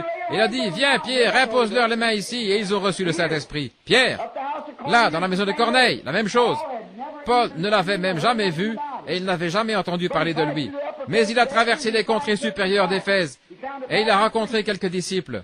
Il a rencontré un prédicateur baptiste, c'est bien ce qu'il était, Apollos, un homme de loi, converti, intelligent, brillant, qui se servait de l'Ancien Testament pour prouver que Jésus était le Fils de Dieu, oui. Un homme intelligent, il jubilait, ils étaient dans la joie. La Bible le dit. Lisez les chapitres 18 et 19 des Actes et vous verrez que c'est comme ça. Ils étaient dans la joie, ils dansaient dans l'esprit, ils couraient partout, vous savez. Paul a dit, mais avez-vous reçu le Saint-Esprit depuis que vous avez cru? Et vous, les frères baptistes, qui essayez de faire avaler ça aux gens, de leur dire que le texte grec dit, avez-vous reçu le Saint-Esprit quand vous avez cru? Je vous mets au défi de m'apporter le texte grec. J'ai le texte grec original dans ma possession. J'ai aussi l'araméen et l'hébreu. Dans chacun d'eux, il est dit, avez-vous reçu le Saint-Esprit depuis que vous avez cru? C'est par la foi que vous êtes sauvés. Votre foi en Dieu. Le sang vous garde pur du péché parce qu'il agit comme sacrifice. Le sang ne vous sauve pas, le sang vous garde pur. Vous êtes sauvés, comment dites-vous? C'est par la foi que vous êtes sauvés, et ce, par la préscience de Dieu, qui vous a appelé, vous êtes sauvés, et le sang fait l'expiation, il vous garde constamment pur, et puis, d'un seul esprit, vous êtes baptisés pour entrer dans le Saint-Esprit, dans la communion avec les croyants, dans la communion avec le Saint-Esprit, afin d'être conduits par l'Esprit, accomplissant des signes et des prodiges. Attendant, continuez à avancer, attendez quelque chose. On va voir ça dans un instant. Je l'espère en tout cas. C'est à cette heure-ci que je t'avais demandé de me faire signe, n'est-ce pas? Je viens justement de regarder l'heure. Encore un peu plus. Combien de temps dure-t-il ce salut? Quel genre de salut est-ce? D'une église à l'autre? Prenons Hébreux 9, 11, une minute. On va aller voir combien de temps, prendre simplement quelques minutes. Prenons le livre des Hébreux. Voyons combien de temps ce salut dure. Quelle sorte de salut c'est? Lisons Hébreux 9, 11. Mais Christ est devenu souverain sacrificateur des biens à venir. Il a traversé le tabernacle plus grand et plus parfait, qui n'est pas construit de main d'homme. C'est-à-dire, c'est encore Paul qui enseigne ici, qui n'est pas de la création. Il est entré une fois par son propre sang. Combien de fois? Il est entré une fois pour toutes, ayant obtenu le salut pour une semaine, jusqu'au prochain réveil. Quelle sorte? Éternel, une rédemption éternelle. Le mot éternel, qu'est-ce que ça veut dire? En Christ, après que j'ai cru, nul ne peut appeler Jésus le Christ si ce n'est par le Saint-Esprit. C'est pour ça qu'il y a trois sortes de croyants, les incroyants, les soi-disant croyants et les croyants. Mais ceux qui ont cru jusqu'à recevoir la vie éternelle, ils sont entrés dans le parvis. Prenez l'ancien tabernacle. Quelle était la première chose qu'ils faisaient? Ils entraient dans le parvis, ceux des nations. Ensuite, il y avait l'autel d'airain, où on lavait le sacrifice à la cuve d'or. Ensuite, on tuait le sacrifice et on faisait l'aspersion du sang sur l'autel. Et puis, une fois chaque année, Aaron, oint. Oh là là. Avec quoi? Du parfum de la rose de Saron, d'une huile précieuse composée de parfum. On la versait sur sa tête et elle descendait jusqu'au bord de son vêtement. Regardez bien. Une fois chaque année, cet homme devait aller au-delà du voile, là, en portant devant lui le sang pour le propitiatoire. Une année, il est allé avec son bâton, il l'avait oublié là, et quand ils sont retournés le chercher, ils avaient déjà poussé des boutons et produit des fleurs. Un vieux bâton qu'il avait eu avec lui dans le désert pendant peut-être 40 ans. Il est resté là dans le lieu saint. Regardez. Quand ils apportaient Le sang de l'alliance. Le sang. Il fallait être oint. Et il portait des vêtements avec des petites clochettes. Une grenade et une clochette. Et cet homme devait marcher de manière à ce que, chaque fois qu'il déplaçait la jambe, qu'il se déplaçait comme ceci pour faire un pas, elle faisait comme une musique, Saint, Saint, Saint l'Éternel. Saint, Saint, Saint l'Éternel. Saint, Saint, Saint l'Éternel. Oh là là. Qu'est-ce que je suis en train de dire? Écoutez ceci, Branham Tabernacle. Vous avez eu votre chance. Une fois qu'un homme a été loin du Saint-Esprit, pour être adopté dans la famille de Dieu, pour être placé positionnellement par le Père et établi à son service, avec un but à atteindre dans la vie, ou ce à quoi Dieu l'a appelé, sa marche doit être Saint, Saint, Saint l'Éternel. Saint, Saint, Saint l'Éternel. Tu dois te détourner de ce côté-ci. Saint, Saint l'Éternel. Tu dois croire tout ce que l'Ancien dit ceci. Mais Saint, Saint, Saint l'Éternel. Que sa parole passe avant. Qu'elle soit tout pour vous. Enfouie, bien établie dans votre cœur. Votre marche doit se faire dans la parole. Saint, Saint, Saint l'Éternel. Oh, si tu acceptes seulement de venir ici, je vais te dire ce qu'on va faire. On va organiser, te prendre dans notre organisation. Tu seras un homme important. Saint, Saint, Saint l'Éternel. Saint, Saint l'Éternel. Vous continuez d'avancer. Ce que les gens peuvent dire, ça ne change rien. Retire ces bandes, fais ceci, fais cela. Saint, Saint, Saint l'Éternel. Vous avez les yeux fixés au calvaire. Rien ne vous arrêtera. La façon même dont vous marchez votre vie, vous marchez sur le chemin du roi. Loin de la précieuse huile de l'onction, vous vous avancez dans le lieu très saint. Wow. Amen. Très bien. Paul a dit qu'il n'avait pas reçu ceci d'un homme. Qu'est-ce qu'il dit? On revient à Galates maintenant, à notre leçon. Nous ayant fait connaître le mystère de sa volonté. Sa volonté, qu'est-ce que c'est? Fait connaître le mystère de sa volonté. Verset 9. Je vais me dépêcher rapidement maintenant. Parce que nous sommes tard. Oh, chaque parole est tellement une pépite. Vous pouvez simplement continuer à la polir. Vous pouvez creuser. Vous pouvez prendre une parole ici, vous reporter à la Genèse et la polir. Vous reporter à l'Exode et la polir encore. Vous pouvez au Lévitique, la polir encore. Vous arrivez à l'Apocalypse. Et tout cela est Jésus. Amen. Vous pouvez la polir autant que vous voulez. Ce sera Jésus quand vous arriverez à l'Apocalypse. En effet, il a dit, je suis celui qui était, qui est et qui vient. Je suis le rejeton et la postérité de David. Je suis l'alpha et l'oméga. A et Z dans l'alphabet grec. Je suis de A à Z. Je suis le tout en tout. C'est exact. Je suis celui qui était vivant et qui était mort et qui est vivant au siècle des siècles. Je tiens les clés de la mort et du séjour des morts. Oh là là. Chaque pépite que vous ramassez ici, que vous mettez à polir, en la polissant, vous y retrouverez Jésus. Bien. On va prendre encore un peu de temps et après on va s'arrêter. Qu'est-ce que nous attendons? Pourquoi êtes-vous ici à la réunion? Quel est le but? Après quoi le monde soupire-t-il? Pourquoi la bombe atomique est-elle suspendue là? Pourquoi les molécules et les atomes? De quoi s'agit-il? Prenez Romains chapitre 8. Qu'est-ce que tout cela attend? Qu'est-ce que toutes ces choses attendent? Quelle heure est-il? Romains 8. Commençons à lire. Je dirais...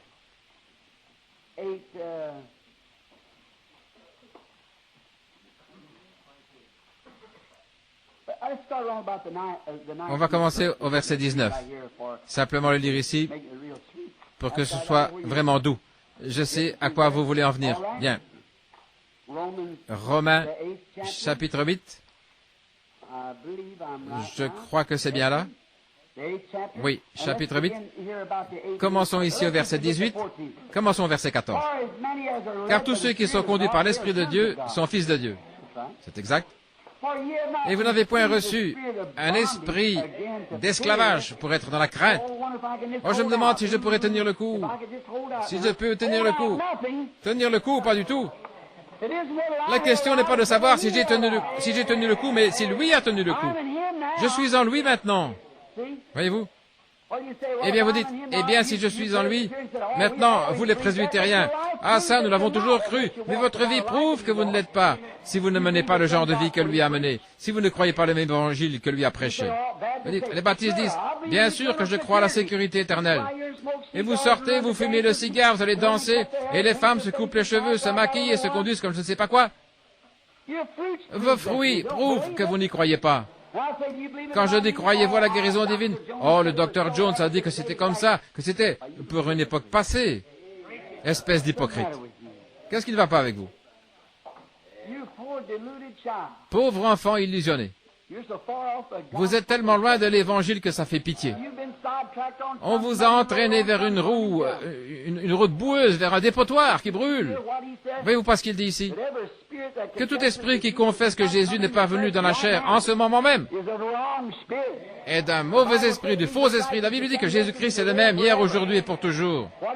C'est ce qu'il a dit à l'époque et il l'est maintenant. Il est comme ça pour toujours. Et vous n'avez point reçu un esprit de servitude pour être dans la crainte, mais vous avez reçu l'esprit de l'adoption après que vous ayez été adopté, d'accord? Après que vous avez été adopté, vous êtes placé, vous comprenez, après que la cérémonie a été prononcée, que vous avez été placé correctement dans le corps, vous êtes un fils, bien sûr, une fille, quand vous êtes né de nouveau, vous l'êtes, ça, c'est votre naissance. Mais maintenant, vous êtes placé positionnellement. Nous n'avons point reçu un esprit de crainte, mais nous avons reçu un esprit d'adoption par lequel nous crions Abba, Père, ce qui veut dire mon Dieu. Bien. L'esprit lui-même rend témoignage à notre esprit que nous sommes enfants de Dieu. Comment le fait-il? Vous dites gloire à Dieu, alléluia, ça ne me dérange pas, je suis un enfant de Dieu. Alors vous sortez faire les choses que vous faites. L'esprit de Dieu fera les œuvres de Dieu. Jésus a dit celui qui croit en moi fera aussi les œuvres que je fais. Voyez? Si ce cep en poussant, il a donné une grappe de raisin, et que celui qui a poussé à côté lui a donné des citrouilles, il y a quelque chose qui ne va pas. Voyez? C'est une église qui a été greffée, c'est un cep qui a été greffé, c'est une personne qui a été greffée, c'est une personne qui fait partie d'une dénomination, elle est membre d'une dénomination et qu'elle se dit chrétienne, mais si elle n'a pas le Saint-Esprit et qu'elle n'a pas la puissance de Dieu et toutes ces choses. Maintenant, si vous sortez là et que vous conduisez comme cette bande de gens ivres pour la simple raison que vous avez parlé en langue, j'ai vu des démons parler en langue. Je les ai vus danser dans l'esprit, pousser des cris, avoir de l'écume aux lèvres et tout le reste. J'ai vu tout ça. Je ne parle pas de ça. Je parle de l'Esprit de Dieu. L'Esprit lui-même rend témoignage à notre esprit que nous sommes enfants de Dieu. Et si enfants, héritiers, héritiers de Dieu, co-héritiers de Christ, si toutefois nous souffrons avec lui, afin aussi d'être glorifiés ensemble. Car j'estime que la souffrance, écoutez bien ceci. Oh, c'est vraiment beau. Car j'estime que la souffrance du temps présent ne saurait être comparée à la gloire qui sera révélée en nous. En nous.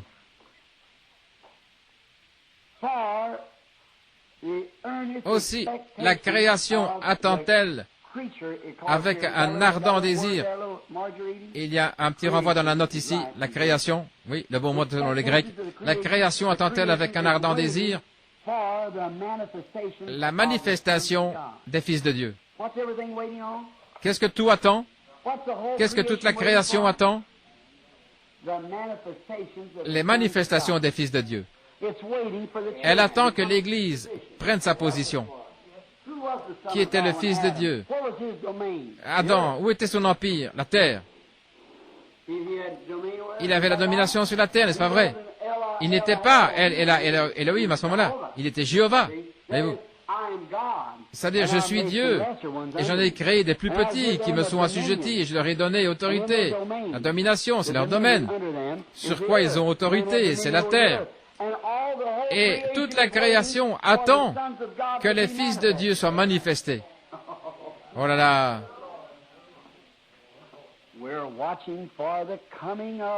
Nous attendons la venue du millénium, jour béni, où notre Seigneur viendra chercher son épouse qui l'attend. Oh, la terre crie, soupire, après ce jour de délivrance, où notre Sauveur reviendra sur la terre. N'est-ce pas vrai? Dans l'attente, Dieu qui essaye de placer son Église dans sa position pour qu'il puisse se manifester, il s'en approprie un ici. Il peut dire, là mon esprit coule librement, le voilà, je peux agir. Tiens, en prendre un autre ici, là, le placer, je peux le placer. L'adoption, le placement, la manifestation, l'amener ici, lui faire une cérémonie, le visiter par un ange, lui dire quelque chose. Mais s'il a dit la vérité, mais s'il c'est seulement en train d'inventer quelque chose, ça ne marchera pas. Non, non, non, ça ne marchera pas. On en a eu beaucoup. Mais je parle de manifestation des fils de Dieu. Quand Dieu se manifeste et qu'il l'envoie, et à ce moment-là, il va de l'avant et ce qu'il dit est la vérité. Ce qu'il fait est la vérité. Ce qu'il fait, il manifeste Christ. Comment le juger? À la façon dont il se tient avec la parole. Strictement avec la parole. Voyez-vous, c'est à cela que vous reconnaissez tout homme, à la façon dont il s'en tient à la parole. S'il ne parle pas selon la parole, il n'y a pas de vie en eux, dit la Bible. Voyez-vous? Dépêchons-nous parce que nous allons devoir nous arrêter. Verset 10, plutôt le verset 9. Nous ayant fait connaître le mystère de sa volonté, de nous adopter selon le bon plaisir qu'il avait formé en lui-même. Il avait formé lui-même ce dessein avant la fondation du monde, qu'on bien comprenne. Pour que dans la dispensation, oh là là, voilà encore autre chose. Oh, nous nous arrêterons pas cette fois-ci. Lorsque le temps serait accompli, croyez-vous aux dispensations? La Bible le dit. Dans la dispensation de la plénitude des temps, la plénitude des temps, qu'est-ce que c'est? Il y a la dispensation, eh bien, la dispensation de la loi mosaïque. Il y a eu la dispensation de Jean-Baptiste. Il y a eu la dispensation de Christ. Il y a la dispensation de l'organisation des églises, la dispensation de l'effusion du Saint-Esprit. Maintenant, il y a la dispensation de l'adoption, ce que le monde attend, ce après quoi il soupire. Et lorsque les temps seront accomplis, dans la dispensation de la plénitude du temps, cette plénitude du temps, qu'est-ce que c'est? C'est quand les morts ressuscitent, quand la maladie cesse, quand toute la terre cesse de soupirer, la plénitude de la dispensation du temps. Remarquez bien. Lorsque le temps serait accompli de réunir toutes choses en Christ. N'êtes-vous pas heureux? Comment va-t-il le faire? Il va réunir toutes choses en qui? En Christ. Comment entrer en Christ? Par un seul esprit. D'un seul esprit, nous sommes baptisés pour former un seul corps. Et ce corps est le corps de qui? Déjà jugé. Il a pris notre jugement. Alors qu'est-ce que nous sommes? Quand le verrai-je? Le sang, je passerai par-dessus vous. Et chaque fois qu'il le regarde, le corps est là, il est assis tout sanglant. Et moi je suis dans ce corps. Par quoi? Par le Saint-Esprit. Il passe par-dessus. Oh là là. Et dans la plénitude de la dispensation du temps, afin de réunir toutes choses en Christ, celles qui sont dans les cieux. Maintenant, si vous parlez d'un nom, allons-y tout de suite. On va en parler un moment. Toute la famille dans le ciel se nomme comment? Jésus-Christ. Toute la famille sur la terre se nomme comment? Jésus-Christ. Il y a des femmes très bien ici, vraiment bien, de grande valeur. Une vraie, des vraies dames. Il y a une seule Madame Branham, Madame William Branham. C'est mon épouse. C'est elle qui rentre à la maison avec moi. Voyez-vous, toutes les autres, vous rentrez avec vos maris. Il n'y a qu'une glorieuse église vivante du Dieu vivant. Elle porte son nom. Elle est remplie de son esprit. C'est exact. Je ne dis pas, je ne condamne pas les bonnes œuvres, je ne condamne pas leurs hôpitaux et les bonnes choses. Je trouve que c'est merveilleux, que ce sont des bénédictions de Dieu envers cette pauvre humanité souffrante. Je ne condamne pas toutes ces autres choses qu'ils font. C'est bien, c'est tout à fait ce qu'il faut. Et leur grande organisation et les millions de dollars. Bien sûr, je préfère de beaucoup voir ça plutôt que des bars au coin de la rue. Certainement que j'honore ces hommes en tant que prédicateurs qui se tiennent à la chair. Mais pour ce qui est de réunir toutes choses à la fin de la dispensation, pour ça, il faudra attendre la manifestation des fils de Dieu. Dans cette dispensation, alors qu'il réunira tous ceux qui auront été amenés en Christ. Qu'est-ce que Christ? Comment entrons-nous en lui? 1 Corinthiens 12, par un seul esprit, nous sommes tous baptisés pour former un seul corps qui est le corps de Christ, et nous avons part à tous les dons, à toutes les bonnes choses qu'il possède, pas vrai? Et toute la terre soupire, gémit. Elle attend les manifestations, le moment où Christ et son Église s'uniront. Lorsque les temps seraient accomplis de réunir tout en Christ, celles qui sont dans les cieux et celles qui sont sur la terre. En lui, nous avons acquis un héritage. Oh, frère Neville, pardonne-moi de prendre tout ce temps. Ce mot héritage. Oh. C'est inévitable. Oh là là. Je sais. Mon parent, mon frère, j'espère que je ne suis pas fou. Je ne le pense pas. Mais, oh là là, oh là là. Un quoi? Un héritage. Nous avons obtenu un héritage. Quelqu'un doit vous léguer quelque chose. Dieu, avant la fondation du monde, vous a légué quelque chose. Un nom écrit dans le livre, afin que lorsque l'agneau serait immolé, vous soyez identifié avec lui. Oh, retenons ça jusqu'à ce soir. Oh là là, oh là là. Continuons à lire encore un petit peu. Comment allons-nous arriver au verset 3, au chapitre 3? Mais nous allons bientôt terminer. En lui, nous sommes devenus héritiers. Quoi? Comment le recevons-nous, cet héritage-là? Comment l'avons-nous reçu? Parce que nous avons marché droit? Comment avons-nous reçu cet héritage? Parce que nous étions prédestinés.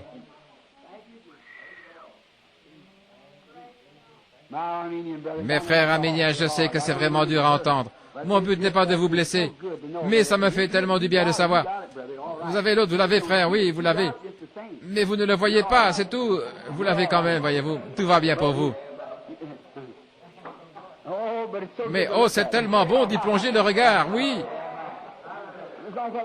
C'est comme ce que frère Neville disait une fois au sujet de la fête foraine. Trouvez-vous un escabeau et faites le tour pour voir ce que vous avez. Oui, monsieur. C'est à ça que ressemble ceci. Le Saint-Esprit de Dieu est notre escabeau. Il nous dit ce que nous avons. Voyez, un héritage. Quelle sorte d'héritage?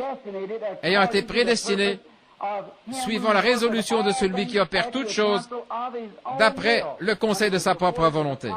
Avant qu'il soit un papa, avant qu'il soit Dieu, avant qu'il soit un sauveur, avant qu'il soit un guérisseur, avant tout ceci, il a prédestiné.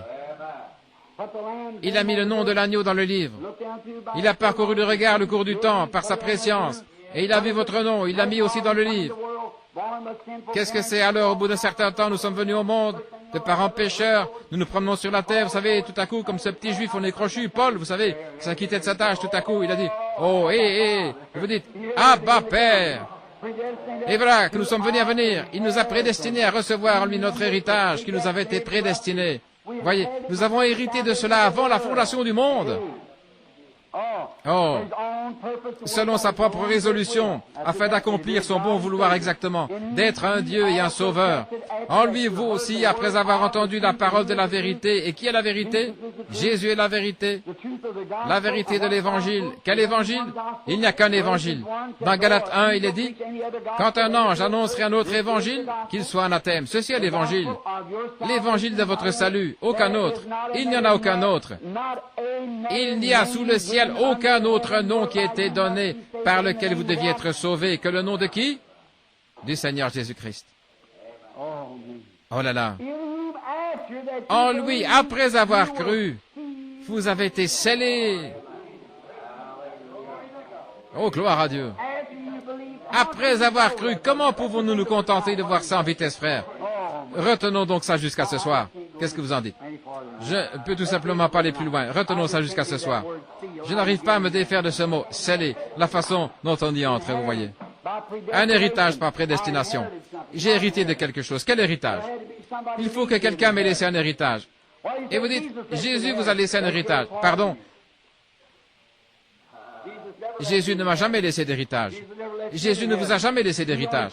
Il est seulement descendu pour payer pour votre héritage.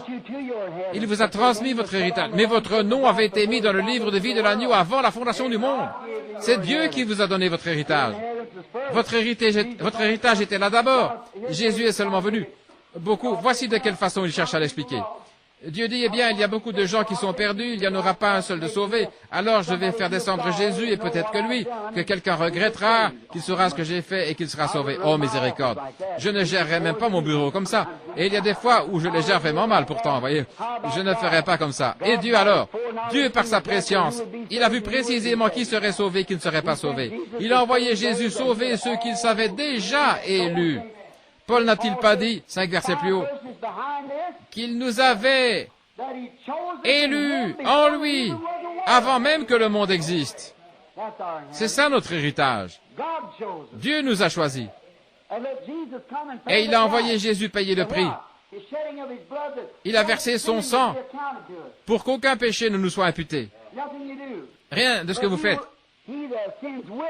Et celui qui pêche volontairement après avoir reçu la connaissance de la vérité, il ne reste plus de sacrifice. Bon, et là, vous allez m'arriver avec une autre question. Et ça alors, frère Branham. Mais souvenez-vous, voyez, qui ont reçu la connaissance de la vérité.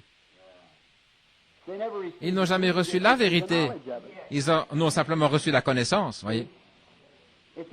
Il est impossible que ceux qui ont été une fois éclairés, qui ont eu part au Saint-Esprit, qui ont goûté la puissance de la bonne parole, c'est comme ces croyants frontaliers là-bas. Tellement de gens m'ont écrit à ce sujet. Ces croyants frontaliers sont allés là. Josué et Caleb se sont rendus là. Pourquoi? Maintenant, nous allons appeler ça le Saint-Esprit, le pays là-bas. Eux, ils sont ici. Ici, avant, disons que ceci, c'est le Saint-Esprit, et eux, ils sont là-bas, vous voyez. C'est là que la promesse, elle est là-bas. Eh bien, s'ils envoyaient 10 espions, un de chaque tribu, comme ça, nous, les tribus, nous pourrions toutes savoir ce qu'est notre héritage, et tous seraient placés là-bas, où nous serons placés. Alors, je vais envoyer des espions. Ils sont tous arrivés là-bas. Oh là là. Non, on se ferait traiter d'exalté après ça. Non, non, on ne peut pas faire ça, voyez. Josué et Caleb se sont dit, je vais voir de quoi ça a l'air. Alors ils sont venus de ce côté, ils ont regardé ce qui se passait chez ces gens-là. Oh, ils ont tendu le bras, ils ont coupé une grosse grappe de raisin là-bas, ils se sont retournés. Ils ont dit, oh là là, c'est beau, c'est très beau. Voici, prenez-en. Ils sont vraiment bons. Oh, c'est bon. Mais regardez donc, on ne pourra pas y arriver. S'opposer à toutes ces grandes dénominations, toutes ces grandes choses. Oh, c'est vraiment dommage, on ne peut pas y arriver. Non, monsieur, peu importe, on n'y arrivera pas. Non, monsieur, ils se sont mis à dire, oh, retournons au pot de viande de l'Égypte, on aurait mieux, voyez-vous. On ne peut pas y arriver. Le brave Caleb a dit, restez tranquilles tous. Josué a dit, taisez-vous, laissez-moi parler. Hélas, hélas, on ne peut pas y arriver, on ne pourrait pas. Il faut que je renonce à mes parties de 4, frère Branham. S'il faut que je laisse pousser mes cheveux comme une vieille femme, je ne sais pas ce que je vais faire. S'il faut que j'enlève mes shorts, je ne sais pas, je ne pourrais pas arriver. S'il faut que je cesse de fumer le cigare, voyez. Pauvre spécimen de délivrance que vous êtes. Je ne peux vraiment pas. Josué a dit, oh, c'est beau là-bas, alléluia, nous pouvons nous en emparer. Comment ça? Ceux-là, ils regardaient les grandes villes qui étaient fortifiées, alors que Josué et Caleb regardaient une promesse que Dieu avait faite. Tenez-vous à la promesse. Qui que vous soyez, tenez-vous à la parole. Car Pierre a dit, repentez-vous chacun de vous et soyez baptisés au nom de Jésus-Christ pour la rémission de vos péchés. Car la promesse est pour vous. Quel pays promis? Pour vos enfants. Et pour ceux qui sont au loin, en aussi grand nombre que le Seigneur notre Dieu les appellera. Ne vous vexez pas, là je vous en prie. Et je termine avec ceci. Vous les pèlerins de la sainteté, les Nazaréens, vous êtes venus jusque-là dans la sanctification. Vous êtes avancés jusqu'ici, même jusqu'au point où vous voyez les raisins, et puis vous avez fait demi-tour. Et vous êtes retournés. Vous voyez ce qui est arrivé? C'est ça le problème. Vous n'êtes jamais entré dans le pays. Montrez-moi un seul Nazaréen ou un seul pèlerin de la sainteté ou un seul de ceux qu'ils ont sur le terrain aujourd'hui qui a de grandes campagnes de guérison avec des signes, des prodiges. Montrez-moi-en un seul. Vous vous êtes adapté à l'Égypte. Vous êtes retourné au pot d'Aï. Vous vous êtes arrêté à Kadesh Barnéa. C'est exact. Regardez bien dans Hébreux 6. Car il est impossible que ceux qui ont été une fois éclairés. Vous saviez à quoi vous en tenir. Si vous ne le saviez pas, vous le savez maintenant. Et qui ont eu part et qui ont goûté les dons célestes. Goûté, voyez. Les gens vont à l'église, ils sont assis là et ils disent, vous savez, il se pourrait qu'ils aient raison. Il se pourrait que ce soit différent. Ça pourrait tout de même, je vais vous dire. Il faut avoir beaucoup de foi pour faire ça. goûté les dons célestes et ont tenu pour profane le sang d'alliance par lequel vous avez été sanctifiés. Par exemple, un prédicateur, sa mère la voit quelque part, il dit « Je me sens appelé à devenir serviteur du Seigneur. » Très bien. La première chose à faire, je vais me mettre à faire des lessives, mon chéri. Je vais t'envoyer étudier. La pire chose qu'elle ait jamais faite. C'est exact. Ils vont faire sortir de lui tout ce que Dieu essaie de mettre en lui. Ensuite, regardez. Car si nous péchons volontairement, après avoir reçu la connaissance de la vérité, la connaissance, l'avoir vu dans l'Écriture, le savoir, la Bible dit qu'il est le même hier, aujourd'hui, éternellement. Voir cela, c'est la connaissance de la vérité, de le voir, et que nous nous détournions et tenions pour profane le sang d'alliance, un homme qui dit « Oh oui, je crois en Dieu », très bien, vous faites le premier pas.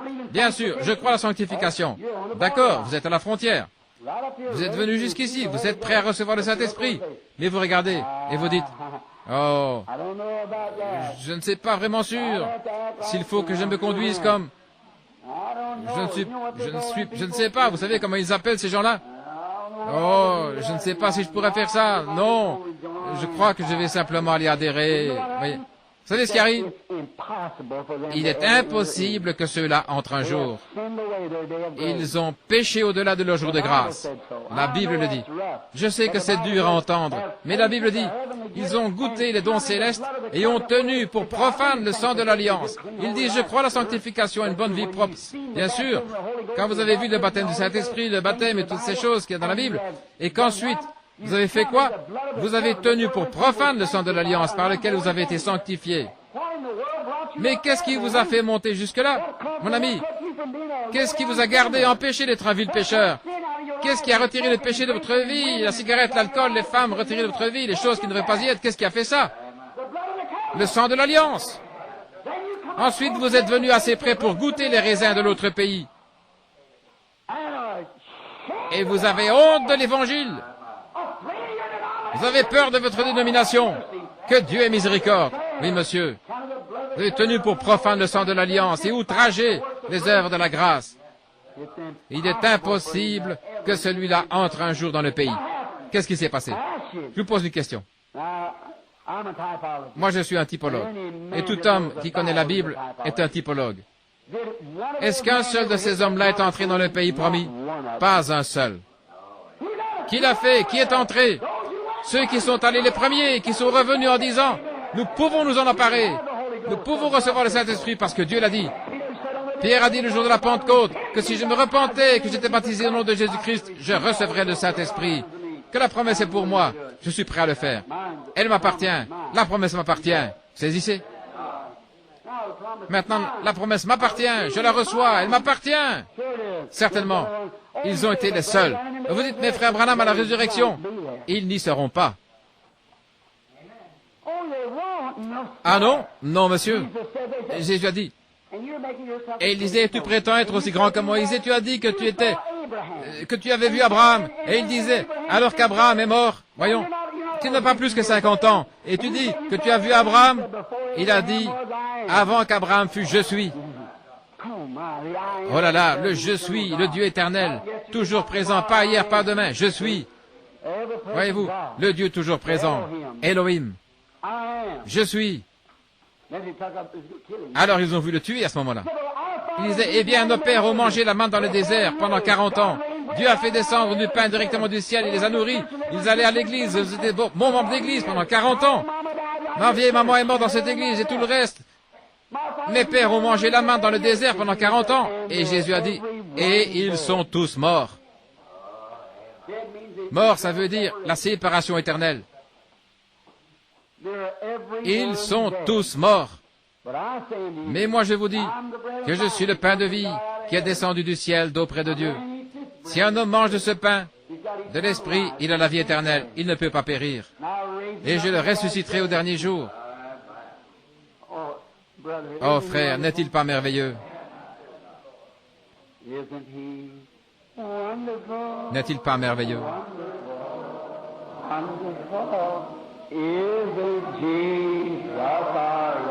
Jésus notre Seigneur, n'est-il pas merveilleux?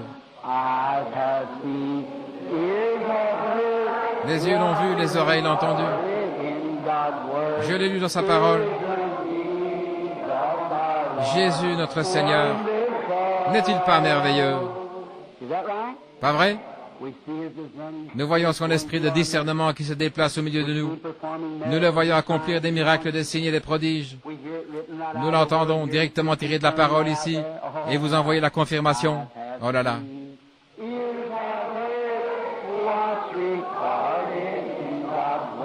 Je l'ai vu, entendu dans la Bible, je l'ai lu. Jésus, mon Sauveur, est merveilleux. Encore 2 ou 3 minutes. Il y aura un baptême, service de baptême. Et maintenant, pour ceux qui vont être baptisés, que les femmes aillent de ce côté-ci et les hommes par ici. Donc, les hommes à ma gauche, par ici, de ce côté-ci, et les femmes de ce côté-là. Il y aura des sœurs qui vous attendront là, avec les vêtements appropriés. Alors, s'il y a un homme ou une femme ici ce matin, et vous êtes convaincus, vous croyez à la parole de Dieu, et vous croyez que Dieu tient sa promesse, qui dit que si un homme se repent complètement de tout son péché, à ce moment-là, le sang n'a encore rien accompli. Non, c'est seulement votre foi en Dieu. Dieu qui appelle. Le souffle de Dieu. Il vous appelle. Je n'ai jamais été baptisé. Mais si seulement je pouvais commencer à agir différemment. Oui, vous faites marche arrière. Vous faites demi-tour, vous prenez un nouveau départ. Oui. Eh bien, je ne l'avais jamais vu, tout à fait comme ça. Eh bien, cher frère, je voudrais que vous montriez un seul passage de l'Écriture ou quiconque. C'est ce que je propose depuis 31 ans de ministère autour du monde, devant les évêques et tout. Où une seule personne n'a jamais été baptisée autrement que dans le nom de Jésus-Christ. Et tous ceux qui n'avaient pas été baptisés dans le nom de Jésus-Christ devaient venir se faire rebaptiser à nouveau dans le nom. Dieu n'a eu qu'un seul nom, et son nom est Jésus. C'était son fils. Il a pris le nom de son fils. Dieu. Maintenant, Jésus, le corps, était un homme. Nous savons cela. C'était le Fils de Dieu qui avait été couvert de son ombre. Or, nous ne croyons pas à une unité comme celle dont parlent les gens qui disent que Dieu est comme votre doigt. Nous croyons qu'il y a 3 attributs de Dieu. 3 attributs dans lesquels il s'est manifesté. Mais il y a un seul Dieu. C'est juste. Nous ne croyons pas. Je vais l'exprimer comme ceci. Nous croyons que Dieu a existé en 3 fonctions. Il y a un office sur la terre, à un moment donné. Maintenant, les femmes allaient de ce côté-ci et les hommes de l'autre côté, ceux qui doivent se préparer pour le baptême. Maintenant, Dieu a eu 3 offices. L'un s'appelait la paternité ou la dispensation du Père. L'autre s'appelait la filiation. Et l'autre s'appelait le Saint-Esprit. Maintenant, aujourd'hui, dans quelle dispensation œuvre le Père aujourd'hui? Le Saint-Esprit. Qu'est-ce qui a été dans le passé? Jésus. Qu'est-ce qui a été avant ça? Le Père. Il n'y a qu'un seul Dieu, pas vrai? Il est Père, Fils et Saint-Esprit. Ces 3-là, ces 3 fonctions d'un seul Dieu. Un seul Dieu. Bon, mais Père n'est pas un nom, n'est-ce pas? Je voudrais vous poser une question. Là, je vais vous citer Matthieu 28, 19, où Jésus dit, « Allez, faites de toutes les nations les disciples et baptisants dans le nom, N-O-M, du Père. » Maintenant, je vais voir si vous connaissez bien votre écriture. Dites-moi quand je vais dévier. Puis il leur dit, « Allez par tout le monde, prêchez l'évangile à toute la création. Celui qui croira et qui sera baptisé sera sauvé. Celui qui ne croira pas sera condamné. Voici les signes qui accompagneront ceux qui auront cru. En mon nom, ils chasseront les démons. » Jusque-là, c'est conforme. Ils parleront de nouvelles langues, saisiront le serpent. Maintenant, je vais vous citer Matthieu. Écoutez. Je demande à n'importe quel historien. Ceci est enregistré, ça va partout dans le monde. Je demande à n'importe quel historien de venir me voir avec un texte biblique. Un texte pas biblique, un texte biblique ou une preuve historique, une citation tirée de l'histoire qui indiquerait qu'un protestant, que qui que ce soit, ait déjà été baptisé dans le nom de Père, Fils et Saint-Esprit avant que l'Église catholique décrète ça au Concile de Nicée. Maintenant, c'est enregistré, ça va dans le monde entier. Les bandes sont traduites dans 37 langues différentes. Je suis même prêt à vous faire traverser l'océan à mes frais. C'est exact. Père, Fils et Saint-Esprit, C'est un dogme catholique faux, une fausseté. Ce n'est pas le baptême chrétien. C'est exact. Luther a pris ça de l'Église catholique, avec le catéchisme, et Wesley l'a adopté, et ça a continué. Mais c'est maintenant le jour de la manifestation des fils de Dieu, où les mystères qui avaient été cachés depuis la fondation du monde doivent être révélés. C'est maintenant l'heure, certainement. Rappelez-vous, dans la Bible, pas une seule personne dans la Bible n'a été baptisée dans le nom de Père, Fils et Saint-Esprit. Pendant les 300 ans qui ont suivi la mort du dernier apôtre, personne n'a jamais été baptisé dans le nom de Père, Fils, Saint-Esprit. J'ai lu les deux, les pères avant Nicée et le concile de Nicée. C'est là qu'ils ont organisé ce qu'ils appellent l'Église chrétienne universelle. Et ils en ont fait une organisation et l'ont imposée à tout le monde. C'était l'Église catholique. Le même mot catholique veut dire universel. Une Église chrétienne universelle, mondiale. Une seule Église qui couvrirait le monde. Et ce christianisme, ils l'imposent aux gens. C'est là qu'ils ont adopté, ils ont enlevé Vénus pour y mettre Marie, ils ont enlevé Jupiter pour mettre Paul. C'est encore du paganisme. C'est exact. L'Église catholique, c'est de là qu'elle est sortie. Et 500 ans plus tard, à ce moment-là, à Louisville, il y a Ben Hur à l'affiche. Il n'y a pas longtemps, il y a eu les 10 commandements. J'aimerais vraiment un jour qu'ils puissent mettre en scène les 1500 ans de l'âge des ténèbres, si possible. J'aimerais vraiment qu'ils affichent ça.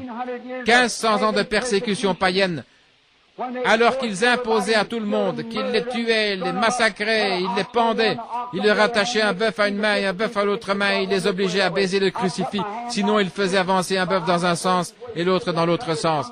J'étais en Suisse, là où j'ai mis ma main derrière les montants, à l'endroit où ils les installaient. On leur coupait la langue, on les traitait de sorciers et tout le reste, c'est tout à fait exact. C'est le même esprit qui existe aujourd'hui. C'est seulement la loi qui l'empêche de se manifester. Attendez qu'il reçoive sa liberté. La Bible l'a dit. Attendez seulement qu'il se montre son vrai jour, qu'il en ait la possibilité. Il se pourrait bien que vous les lisiez dans peu de temps, pour autant que je sache. Voyez? Ça viendra, il n'y a aucun moyen de l'empêcher, ça doit venir. C'est exact, ça doit venir. Ainsi, à ce moment-là, faites bien attention. Mes frères, la chose qu'il vous faut savoir, c'est ceci. Je sais en qui j'ai cru. Alléluia. Nous continuons notre marche, c'est ça. Une fois, quand j'ai dit à celui qui a écrit la Bible Lamsa, quand il a regardé et voyant cet ancien signe de Dieu, exactement là où j'ai les 3 petits points, qu'est-ce que c'est? Il a dit, c'est Dieu en 3 attributs. J'ai dit, tel que Père, Fils et Saint-Esprit. Il m'a regardé, il a dit, vous croyez ça? Et j'ai dit, oui, monsieur. Il a dit, quand j'ai vu opérer ce discernement l'autre soir, j'y ai pensé que vous étiez un prophète du Seigneur. Il a dit que Dieu vous bénisse. Il a passé son bras autour de mes épaules et il a dit, maintenant je le sais. Il a dit, les Américains ne le savent même pas, ils ne savent rien du tout. Il a dit, ils essaient de prendre un livre oriental et d'en faire un livre occidental. Ils ne connaissent même pas leur Bible. Il a dit, il n'y a sous le ciel aucun autre nom, car tous ceux qui ont été baptisés au nom de Jésus-Christ. 3 personnes en un seul Dieu, ça n'existe pas. En lui, ses frères, Lamsa, c'est lui, Dr Lamsa, le traducteur de la Bible Lamsa, qui est un ami intime d'Eisenhower et de tous les grands diplomates du monde et tout.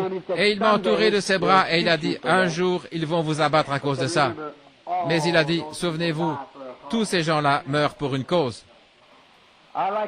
J'aimerais mieux être comme le vieux Pierre quand il était là en prison. Il y avait un jeune homme là-bas tout inquiet. Il a dit, oh, qu'est-ce qu'il y a? Es-tu au courant qu'on va t'exécuter? Oui. Mais tu vas mourir aujourd'hui? Oui. Mais tu n'as pas peur? Non. Il a dit, tu dois être un de ceux qu'on appelle chrétiens? Oui. Et qu'est-ce qui t'est arrivé? Et lui, il a raconté, il s'est assis, il a raconté l'histoire. Et comme